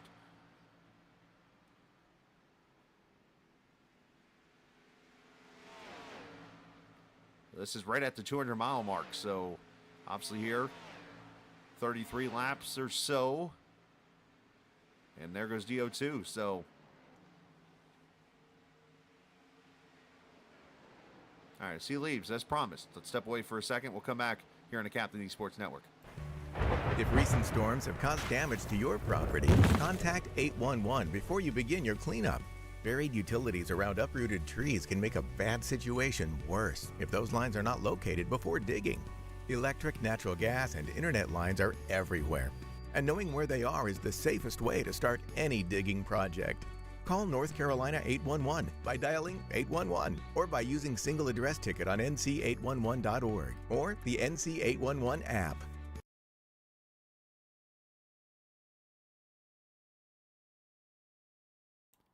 All right, back we are here at Texas Motor Speedway, the NC811.org Xfinity Series from NSRL. Appreciate you joining us here on the Captain Esports Network, a one-off event here on a Saturday night. I am the captain with you, as we hope you've enjoyed your weekend here so far. It has been the Corey Hines Show so far up at the front, and you kind of saw the commercial there for the NC811. Want to give a shout-out to Ann and crew. If you have not had a chance, check out their social media page, their Facebook account. And I want to make sure I get this right. So let me load into the old Facebook real quickly here. It's not the usual like NC811 Facebook page, as I believe it's called something sports. Yeah, forgive me for getting that wrong, but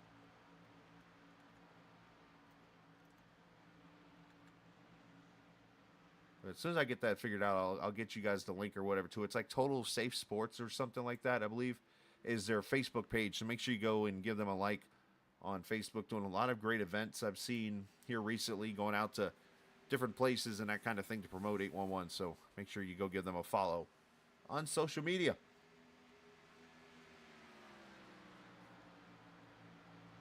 As I mentioned, been the Corey Hines Show up here. The 57 cars led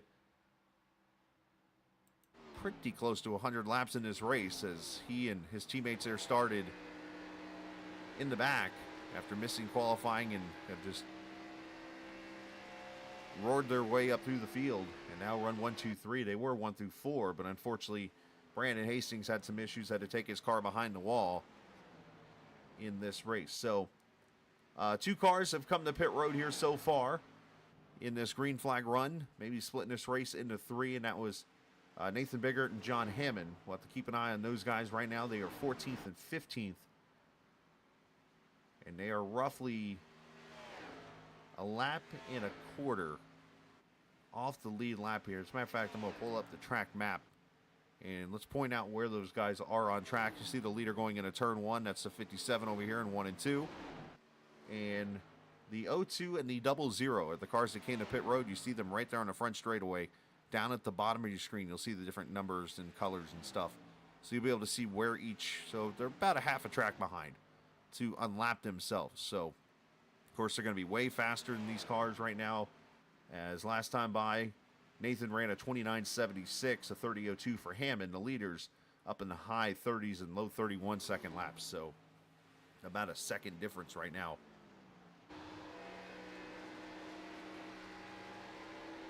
I like it. Something different, you know. It's a battle on for 6 here as Banks puts pressure on that 19 of Bruno.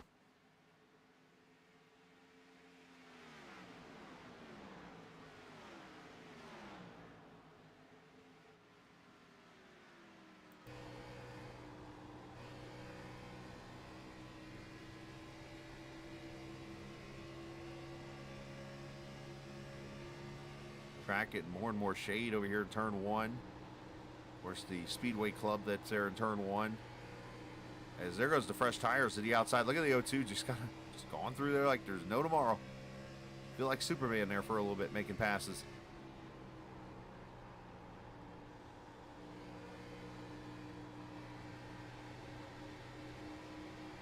Of course, 00 is coming behind them here, so let's see if Banks gives them the outside line here like he did the 02. Now he's going to go to the inside here, so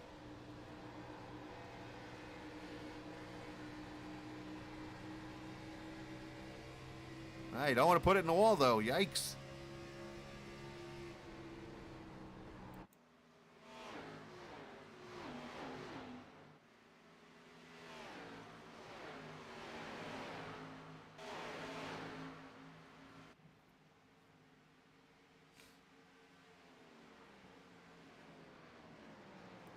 All right, so let's take you through the field here and show you where everybody's running in this race. Of course, Corey Hines, I should say, not to get mixed up with Corey Heim, the Truck Series driver.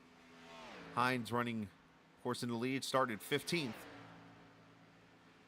And has pretty much ran away with the show here so far, putting up the old stinker, as they like to say, in the race here this evening. Johnny Taylor, second position. That's his teammate there in the one car. Started back in 14th, running into second position.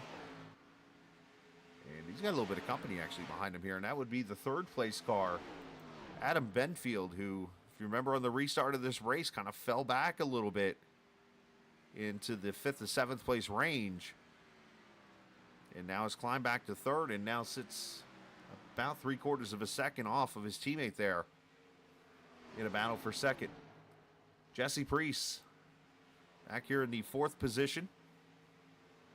Jesse is 11 seconds back from the lead. And unfortunately in a class of the best of the rest tonight in that 0 car. But still doing a great job there. Right behind him, there's the 54, Brandon Banks. Another car that started towards the back. Yeah, I talked about it in stage 2 a little bit ago, how he was kind of struggling. And here he is now, sitting in the top 5. A full dinner plate of crow right now I am eating. All right, got pit stops here. Mark Saccoci on pit road 148. So this is right exactly about the halfway mark of this run. Cameron Combs on pit road. So here we go with green flag pit stops. And what could end up being a money stop, the way this race has gone. Only the 2 cautions here so far for stage breaks.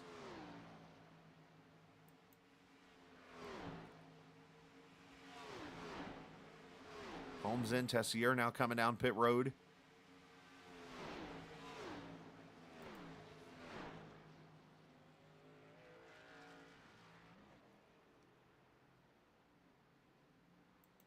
Those guys get their stops done.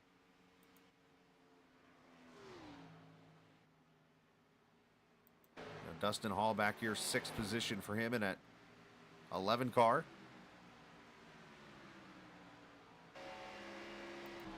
And up here for 4th, Banks to the inside of Priest.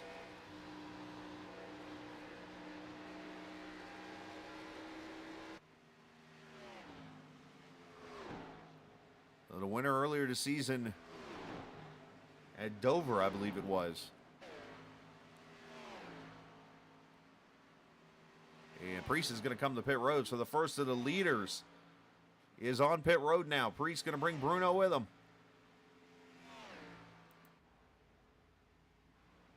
So this probably is going to bring the leaders with him. Stoney Benfield also in behind him. So green flag pit stops right at the 150 mark.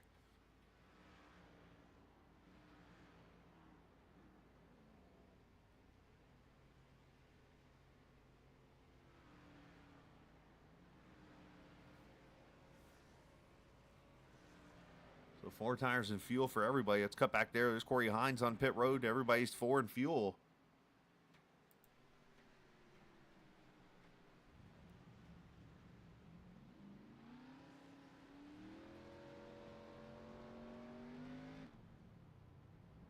And launch for the 57. So it's going to be a good way to see now where everybody cycles out.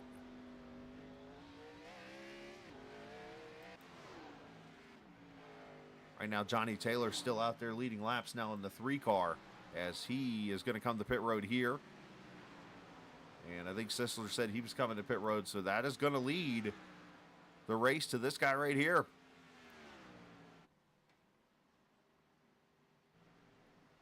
Where the short pitting comes into play.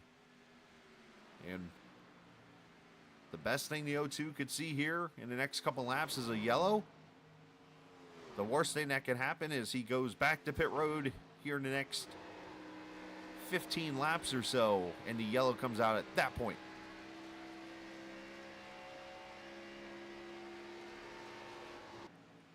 And he will have 3.1 seconds over Corey Hines, it looks like.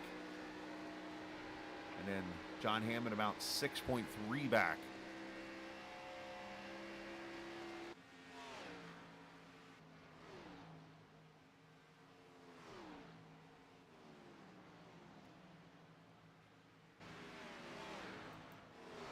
As there goes Benfield inside of Hammond for third at the moment. So there you go through the cycle of pit stops here.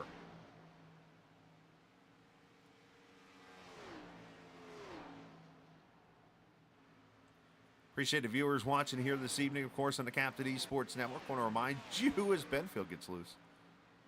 You can follow us on Facebook, on Twitter, and also on TikTok. Oh, by the way, just look up Captain TV IR.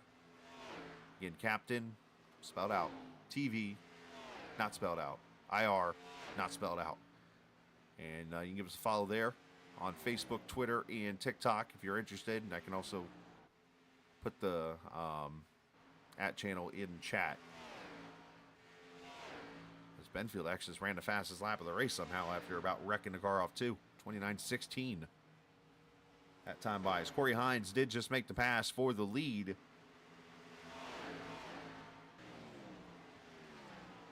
So Hines back to the front here as he puts a lap on the pole sitter, Cameron Combs. After stage one, I would have said that wasn't happening tonight. But Combs' car is just completely fallen off.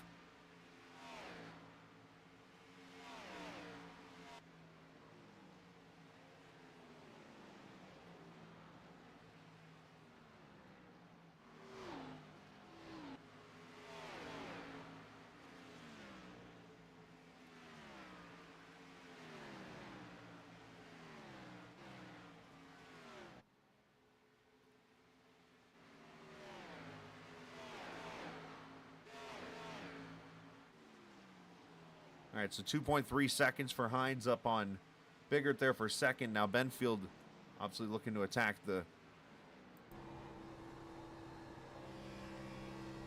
0-2 for position. Now Hammond comes back to pit road here, 42 laps to go. So John obviously aborting the two-stop, splitting in three strategy and coming to pit road now to go ahead and put that the final stop in. So obviously seeing the speed difference in the car, and you know, I think you're at a spot now in this race where I think you're kind of either on an island here. I think you're either going to do one or the other. Usually it's those ones that make the change mid-run to go from one or the other. Usually have the worst happen to them, unfortunately. So hopefully that does not be the case for the 00 car.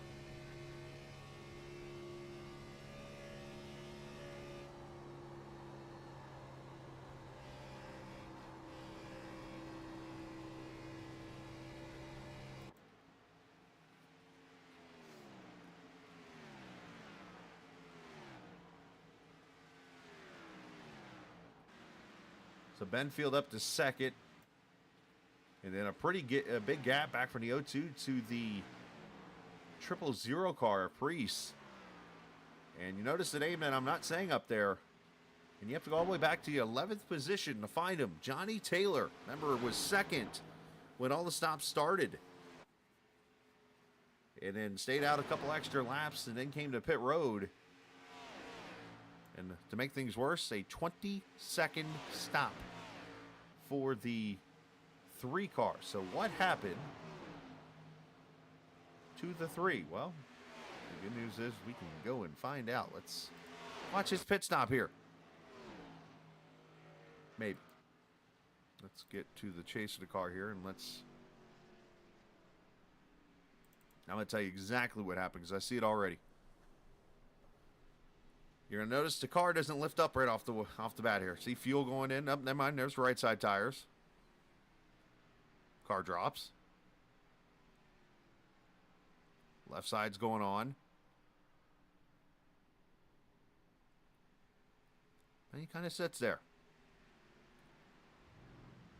So that tells me that the fuel, that was interesting. Anybody notice that? The fuel in the car probably did not autofill to the fullest. So he had to go back and refill the car real quick. Likely what happened there. Anybody notice the exit there on pit road? Watch this. Watch his left front tire. We'll talk about having a rigid car.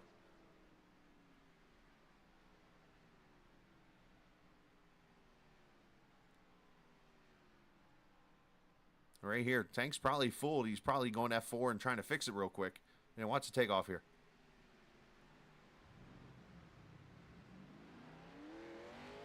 How about three-wheeling it? That's impressive.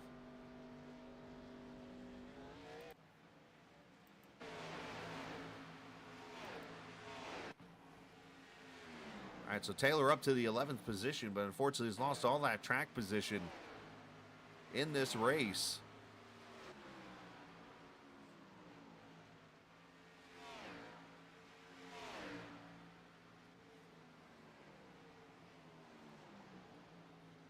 So Hines now with a 2.5-second lead over Benfield, who's now got 8.7 over Nathan Biggert, who's got Prees behind him.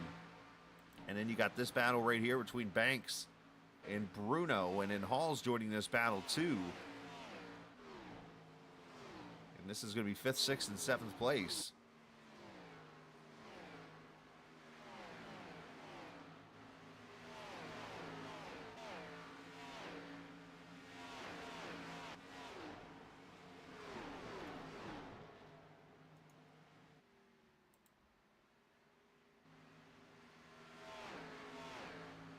And caution is out. Caution on the speedway, and it's for Johnny Taylor. Taylor is wrecked somewhere. He's actually, I think, towed already or something. But the caution, and there's Taylor right there. So he did not tow back. Right side, or the rear end destroyed on the 3.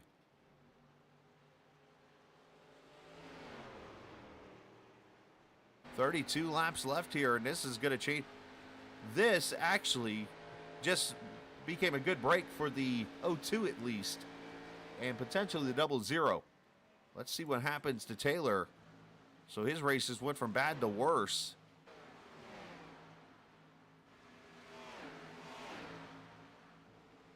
Oh, hook job. Yikes.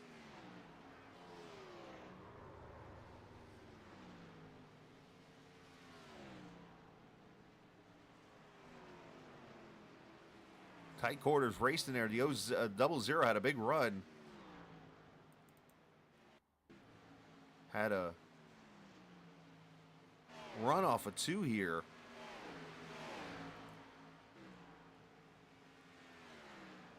And you know what it looks like there? It looks like the 00 had a run. We'll have to get a better view of this. Cars are on pit road. Looks like the 00 almost got the outside wall and maybe turned left a little bit just to get off the wall and made contact. So we'll have to see if that's the case. But caution out here for the first time for Cause. 3rd time overall in this race.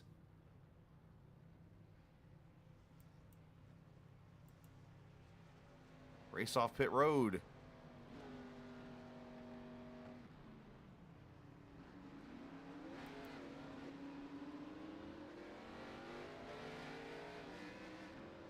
Dustin Hall actually stays out. Corey Hines wins the race off pit road. Benfield, Banks, and Bruno, your top 5.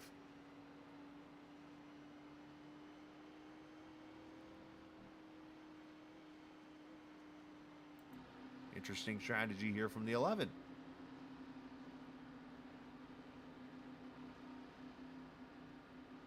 We got about 18 lap older tires or so. Let's see if he comes to pit road or not. He's going to stay out, so he's going to be the leader on this restart.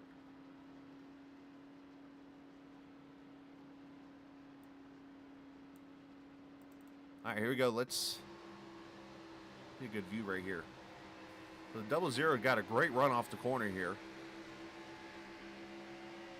So right there, you see it looks like the 00 maybe is slightly worried maybe. We'll have to see the onboard here. It looks like maybe he was just worried he was going to get the outside wall and kind of turn down a little bit. And unfortunately,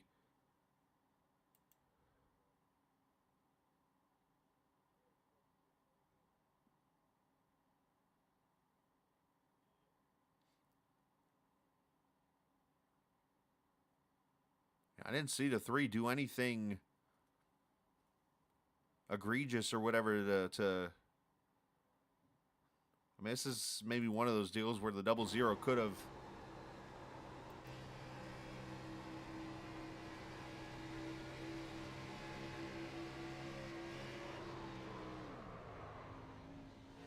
probably should have went low, unfortunately. But hindsight 2020, you're on 180 mile an hour, so I'm not gonna pick on him too badly about it. Just a tough break.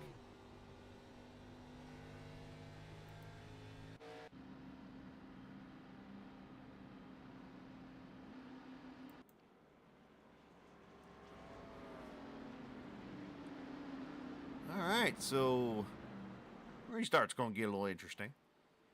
As you see the Jerry Culver car taking the wave around.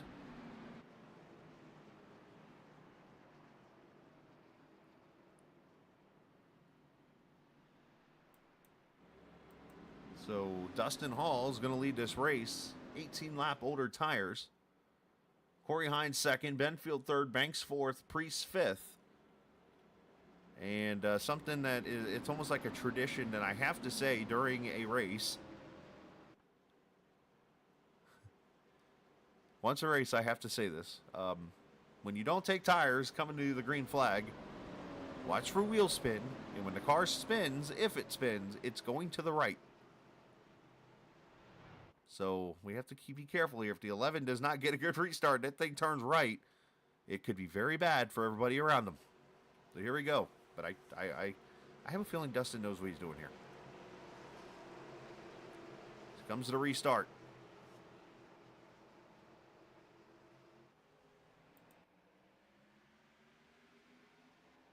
Pretty solid.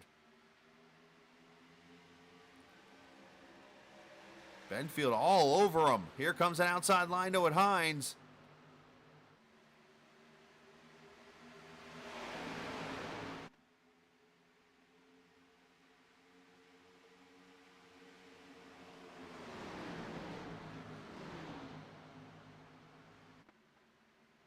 Somehow that worked out for everybody. Good job. Good racing by everybody there. That could have been very bad.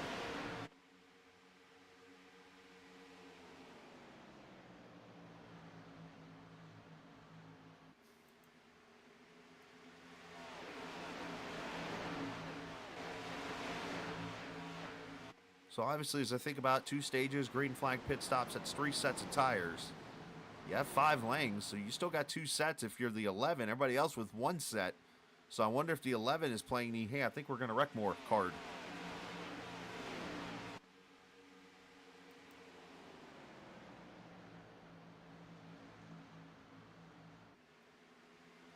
Problem is you do not want to be the yellow.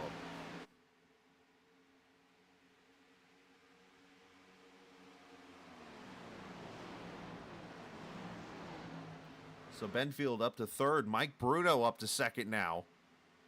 Brandon Banks up to fourth, Priest, and then Eric Schaefer. Shall we call him the comeback kid for the night?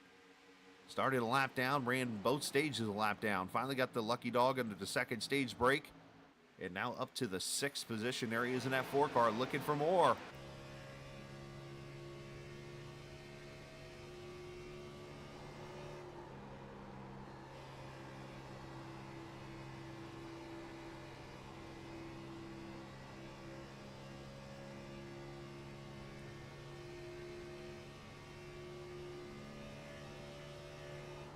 What, 8,800 RPM there in the turn 1.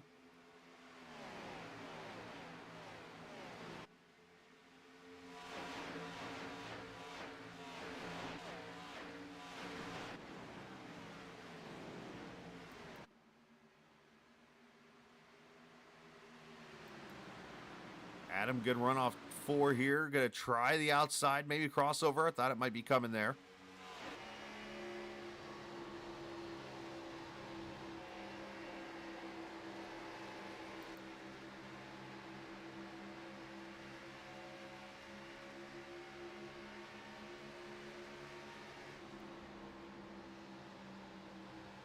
You see the different entries. I actually prefer that shallow entry in 3 and 4 here at Texas. Just kind of seems inviting to send it in there. Plus, the banking really doesn't catch you until later into the corner.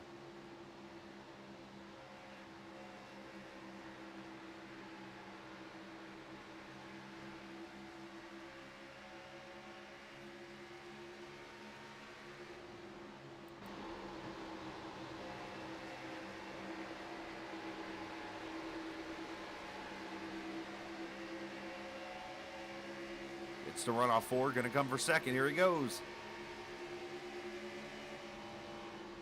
And Bruno's going to let him go.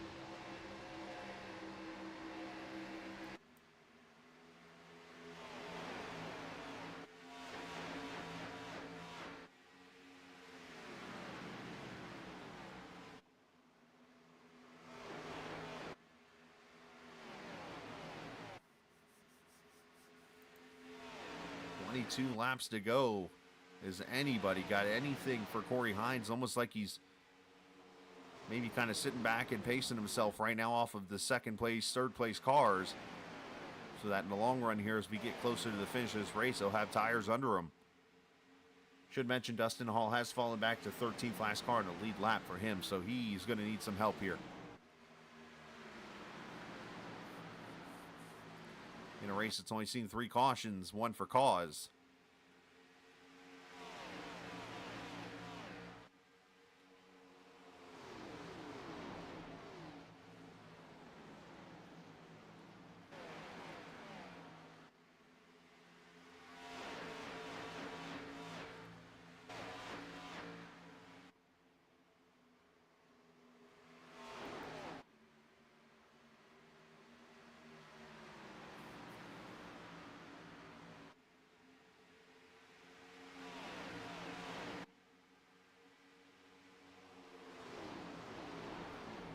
You know, it just shows you the power in some of these setups that these guys have. I mean, you got some of the best setup shops in this series running setups. I know of at least 3 or 4, and for fairness, I won't mention which ones because of I don't want to show any kind of favoritism towards one or the other. So just know that there are 3 or 4 different setup shops at least in this series running their setups, and you could just tell obviously that they're just that good of setups. I mean, you've got a team up here that obviously has their own monster of a setup that's up here dominating the race, and then you can just see cars that have had great long run speed, some that have great short run speed. Obviously comes down to the experience on iRacing too at the same time. So there's a lot of different factors in this.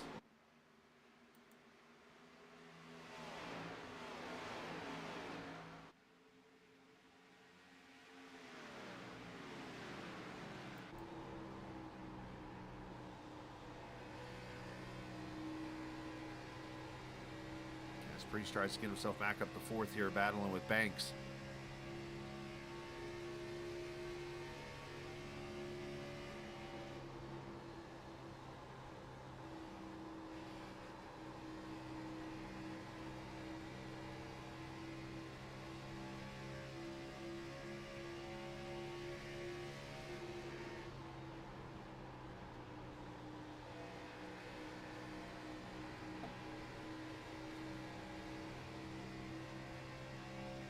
Track temp down to about the lowest it's been throughout the race. See the shade pretty much all over the front straightaway, almost all of turn 1. And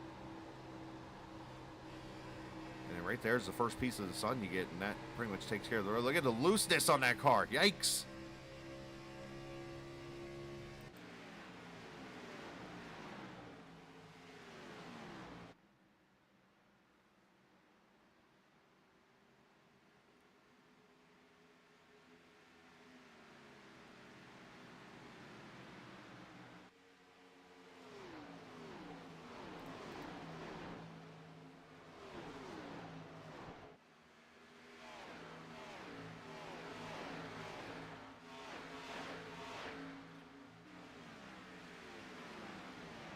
How about this little comeback here? The 8 car Sakochi has been outside the top 10 most of the night here, and of course he's tweaked on the car and worked hard to get that 8 car up here in the 8th position. So great job by him. You see Stoney Benfield right back there in the 10th spot for him. Faster Pastor having a good run, was hoping to maybe compete for a win tonight, felt pretty confident in it, but hasn't totally worked out that way for him, but has definitely shown the speed. As you see Priest now get the inside run on Banks here.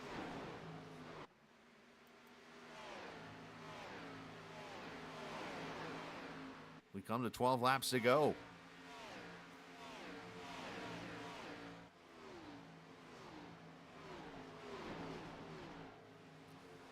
Next week, Gateway Motorsports Park, or Worldwide Technology Raceway, whatever you want to call it. The next race on the schedule for these guys.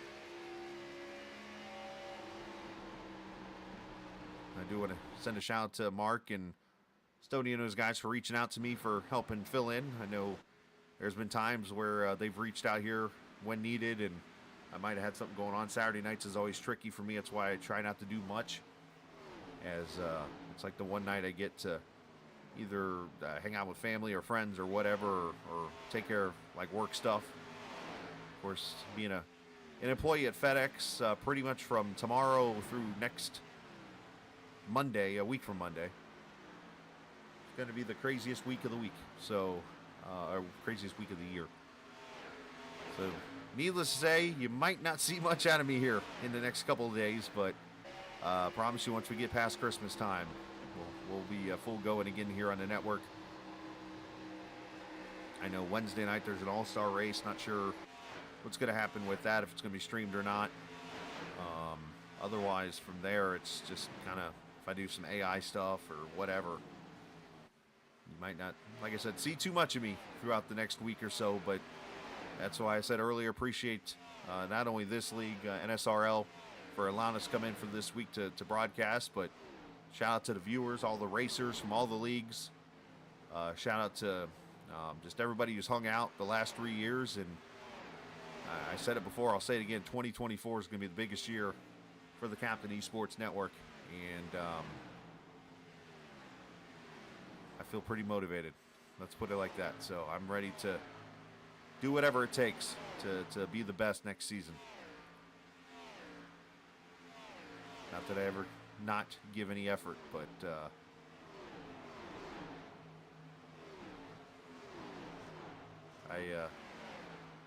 effort's going to be max peak level next season. We watch this fierce battle for 4th, 5th, and 6th here. Priest and Biggert and Banks. Banks was trying to get around the 0 car, not able to do so.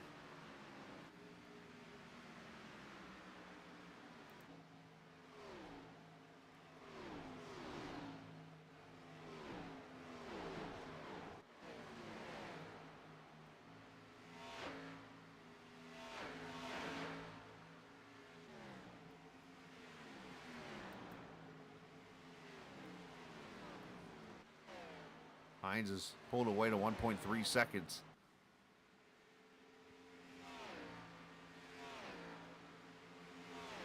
Benfield and then Bruno in 3rd, but Bruno's starting to fall back to these guys here, so we're about to have a 4-car battle.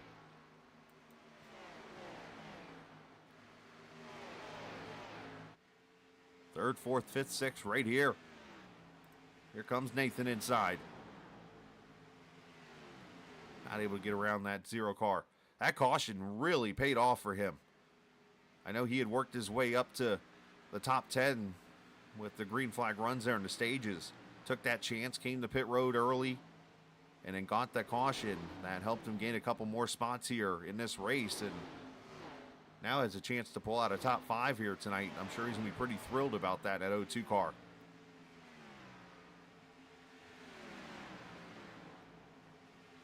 But as any other racer, he wants more.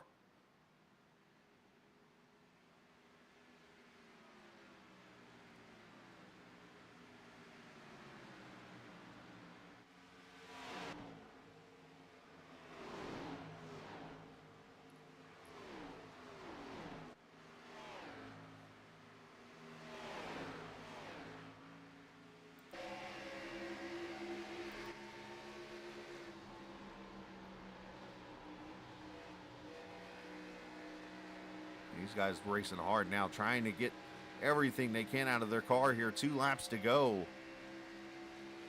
Next time by.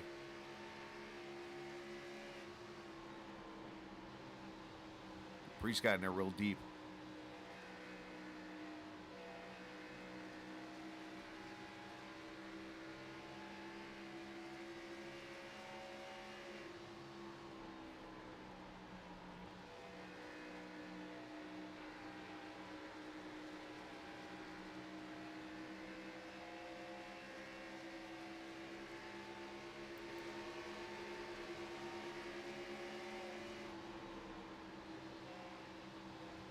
Nathan's going to clear him here. Nice run by the O2. Clears him for third. How about that?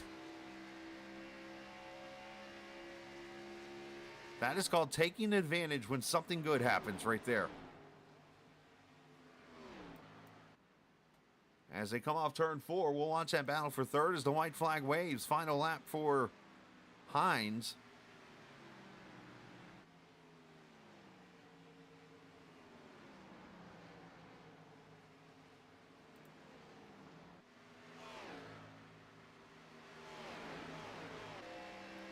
Right now, Nathan holding on as Corey Hines going to bring her through 3 and 4. Kicked off the season with a win at Chicago. Won the last race at Auto Club Speedway and now picks up his 3rd win of the season. A win at Texas. Texas 2-step for the 57 car.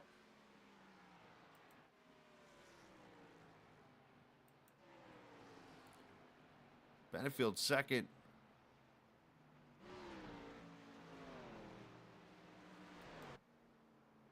And Bigger gets 3rd, and apparently Stoney went spinning across the field, across the grass to get 10th.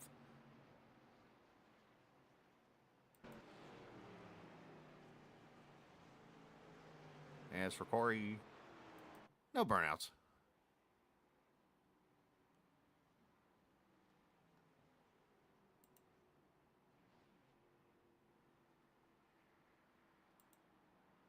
We'll take a look at the results then, with Hines winning it by 2 seconds over Benfield. Dominant effort for that 57 car.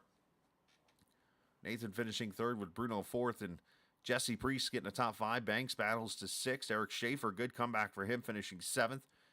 Tessier finishing 8th. Sikochi 9th. Stoney Benfield is, he gets Sisler by 3/100ths of a second over Sisler, and I'm listening to Matt right now. I don't know if he's annoyed or what by it. Combs 12th, Hall 13th. Unfortunately, he's going to wish he had tires. Hammond 14th, Culver, Taylor, Crumley, and Wheeler finishing 18th. Hastings, Roberg 19th and 20th. Gortman was the admin tonight. Let's go see if we can let's find this Benfield deal real quick. When does Stoney ever cause trouble? Come on, Stoney.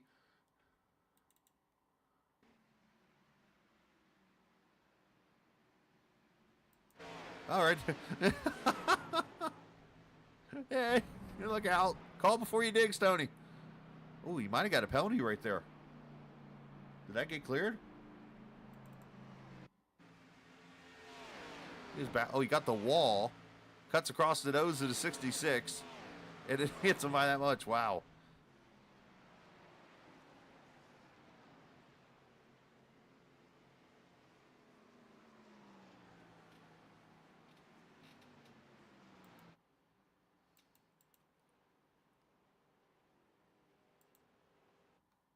That's doing it with style. As we drag, we turn chat off in the race chat here, and let's get Nathan up here. Nathan, I'm glad you finished third, first off, because I've been struggling with trying to figure out the right way to say your name. It's just Big Art. So neither was the answer. Because I went with, at first I went Bigart, then I went Bygart, and I'm like, I'm just going to call him Nathan. Yeah, that's fine. Well, still, man, great run tonight, man. That caution, you took the chance. I was sitting there on the air. I'm like, all right, I need somebody to try the 2-stopper here. I want to see if it works. and you Yeah, maybe did we'll it. try it. And it worked with that caution, obviously helping. Third place finish for you, man. Yeah, absolutely. And that was the thing. These guys, this is my first race with the league, and Wow. come out here, man. These are some fast guys, and I don't think I stood a chance to get a top 5 without trying something a little different, you know. So that was basically what changed my strategy after that second stage. So I figured I'd just try something a little different, hope for a caution. Got lucky and got it, and then yeah, had a good run at the end. That was awesome. Yeah, it Coming home was. with a top 3, I very unexpected. These guys are quick. Yeah, I was gonna say I knew you had to be pretty happy about it because I mean you started tail end Charlie on the field in front of a field that obviously you didn't know really much about. You might have raced with one or two of them or whatever in the past, but to kind of work your way slowly up, you were in the top 10 by the end of stage 2, and yeah, you make that pit move there, and then of course that battle in the last 5 laps. Talk about that a little bit because that it just seemed a little bit tough to pass, especially as the tires wore out. Yeah, it was. It was definitely a difficult track to pass on. And on the restart, I had a great restart, you know, and gained a couple spots. But then I'm not sure who it was. One of them, the leader there, hadn't taken tires. I got stuck behind him, lost a couple positions there. But yeah, then we all got going, and just great battling, man. Again, I just want to give a shout out to the driving in the league, man. It was awesome, great battles. Was able to have, I think, a little bit more tire, you know, just at the end. Didn't burn them up quite as much, a little more speed, and to get those last 2 especially. The guys in 4th and 5th, they were quick. Sorry, I don't know everybody's name yet, so I don't I'd either. love If it to give makes you them fair. yeah, I'd love to give them shout outs, but the guys that I was battling there, 4th and 5th, that was fun. And it was, without the caution, I wouldn't have been up there. They were probably up there all night. But yeah, the reason I started in the back was just new to a league. I always do that, you know, just try to stay out of the way and get what the race gives me. And tonight just got lucky and got a top 3. It's awesome. Yeah, great job tonight, man. Congratulations on that, and send some shout outs to whoever you like to. Yeah, I just want to give a shout out to the league themselves, allowing me to come in. I was invited over here from the Chop Shop guys, so give a shout out to them guys for, you know, having an open night and letting me know about this league. Appreciate the welcome. Appreciate everybody, all the drivers. Man, a lot of green flag racing tonight. That's awesome to see. That's one thing I love about league racing, and this was a great one. Um, I'm not sure of any of the sponsors for the league, but give a shout out to them. And I always give a shout out to the fans. And at the end of the time, anytime I get to do a broadcast, I give a shout out to my mom. There you go. Hi, Mom. Thanks for watching. And appreciate it, man. Congrats on the run, and great job and a good debut. And I would hope that it goes up from here. Yeah, I hope so. Hope to see you soon. Absolutely, buddy. Nathan, big art, as I've learned, and finishing in the 3rd position this evening. Good job on his part and his debut. So congratulations, well earned. And we'll get him back down to a channel. And yep, looking down here, I see the Team Conti guys that have gone 1-2 here in the race. We'll start with the 2nd place guy. And I feel bad that I didn't do it in the middle of him talking. That's usually the best time to interrupt somebody's conversation. To pull him up to the booth is mid-sentence. But Adam Benefield, you were not mid-sentence. You were just coming by and finishing in the 2nd position here tonight, man. Corey had you guys kind of covered, but obviously a great run for you. The one thing I caught from your standpoint is the beginning of the 3rd stage, how you kind of fell back a little bit to about 5th to 10th. And I don't know if that was part of your strategy to maybe save a little tire, but you had to work your way back up into the top 3 to have a fight for the lead. I don't know if he can say, you know, he had us covered. I think he just got lucky more than anything. No, it's dude, I haven't done a race here all week. I'm gonna be honest with you, so I didn't know how to drive the car, what to do, anything like that. So I was trying all kinds of different strategies throughout the, the race. So, and then clearly that didn't work, but I was able to figure it out a little bit better toward the end, and got it clicking. But man, Corey Heinz 57 had it in the bag. He was just too damn good, too fast.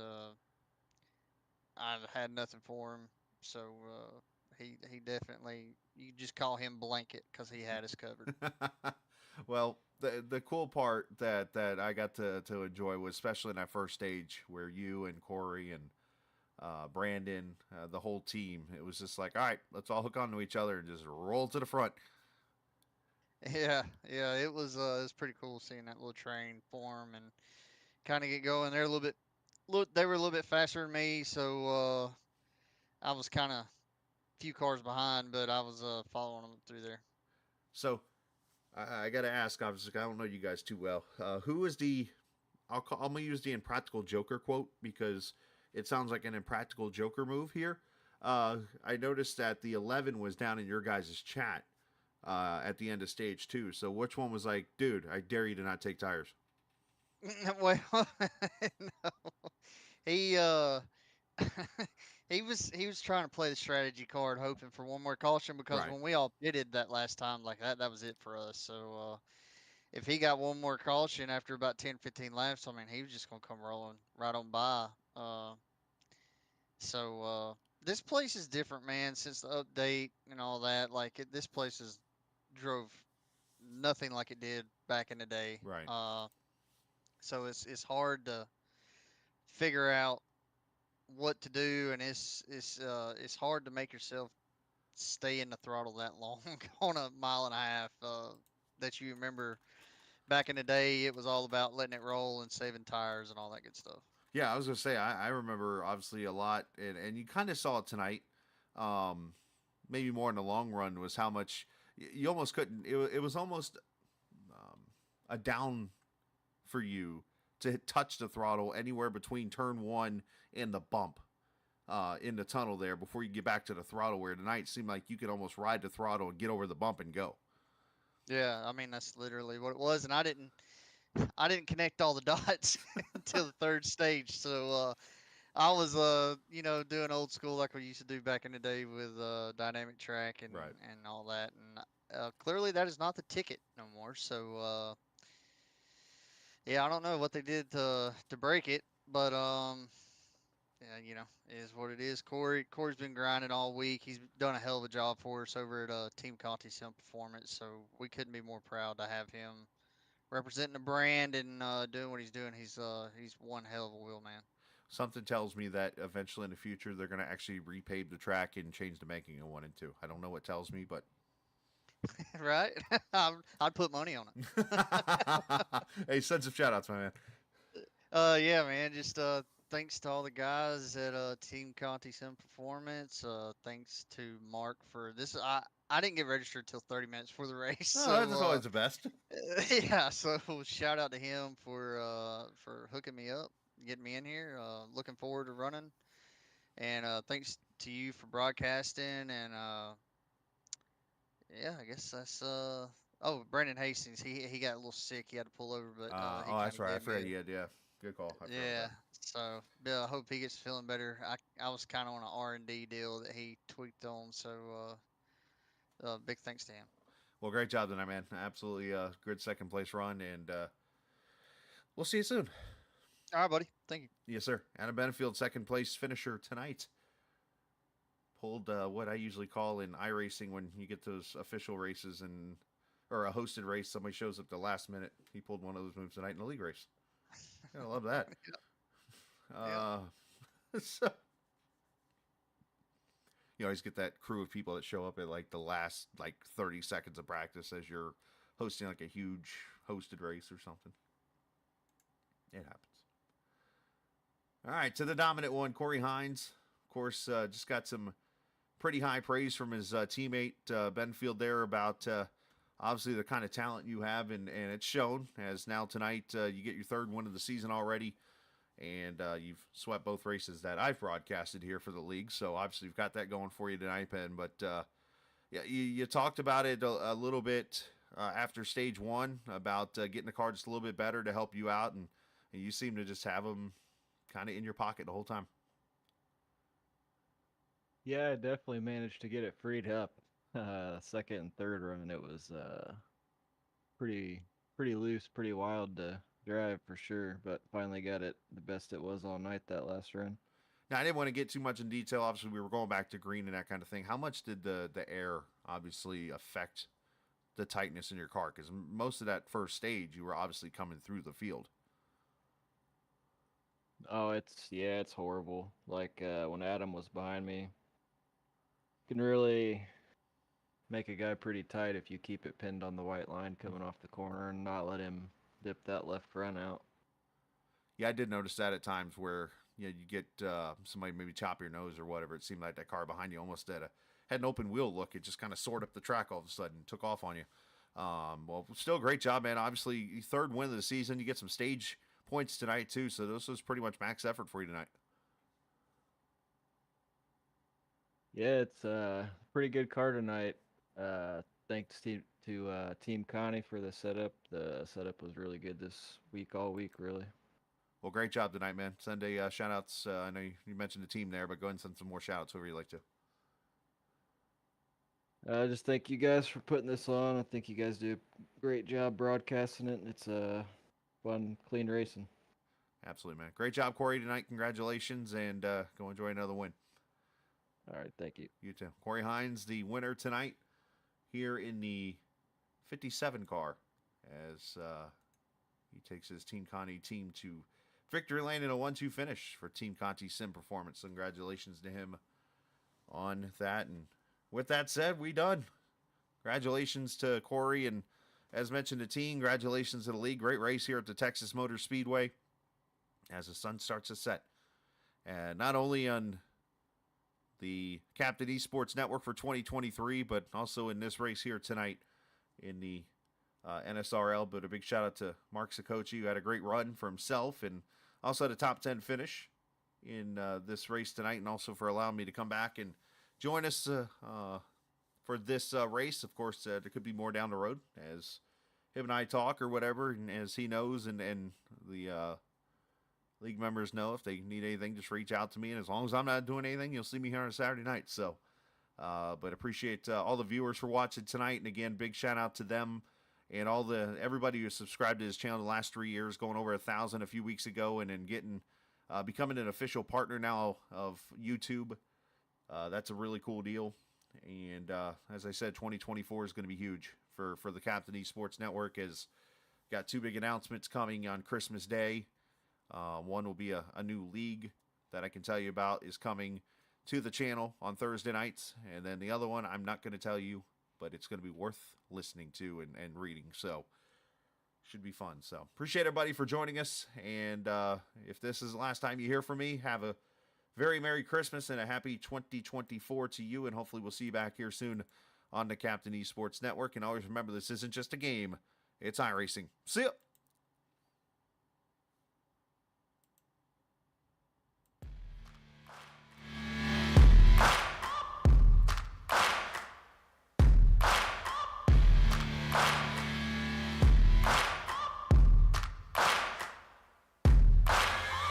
Searching for greatness in a sea of the dying and shameless, a sea of the aimless. I don't wanna be one of the nameless. I'ma wake up with the mindset that one day I'm gonna make it, and I don't think I'll be fine if I don't break my limitations.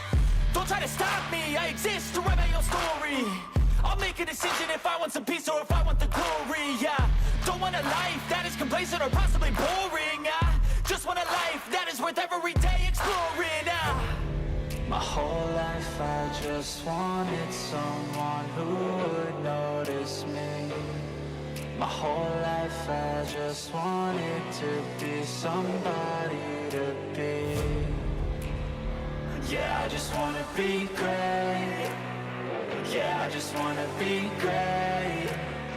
Yeah, I just wanna be great. Yeah, yeah, I just wanna be great.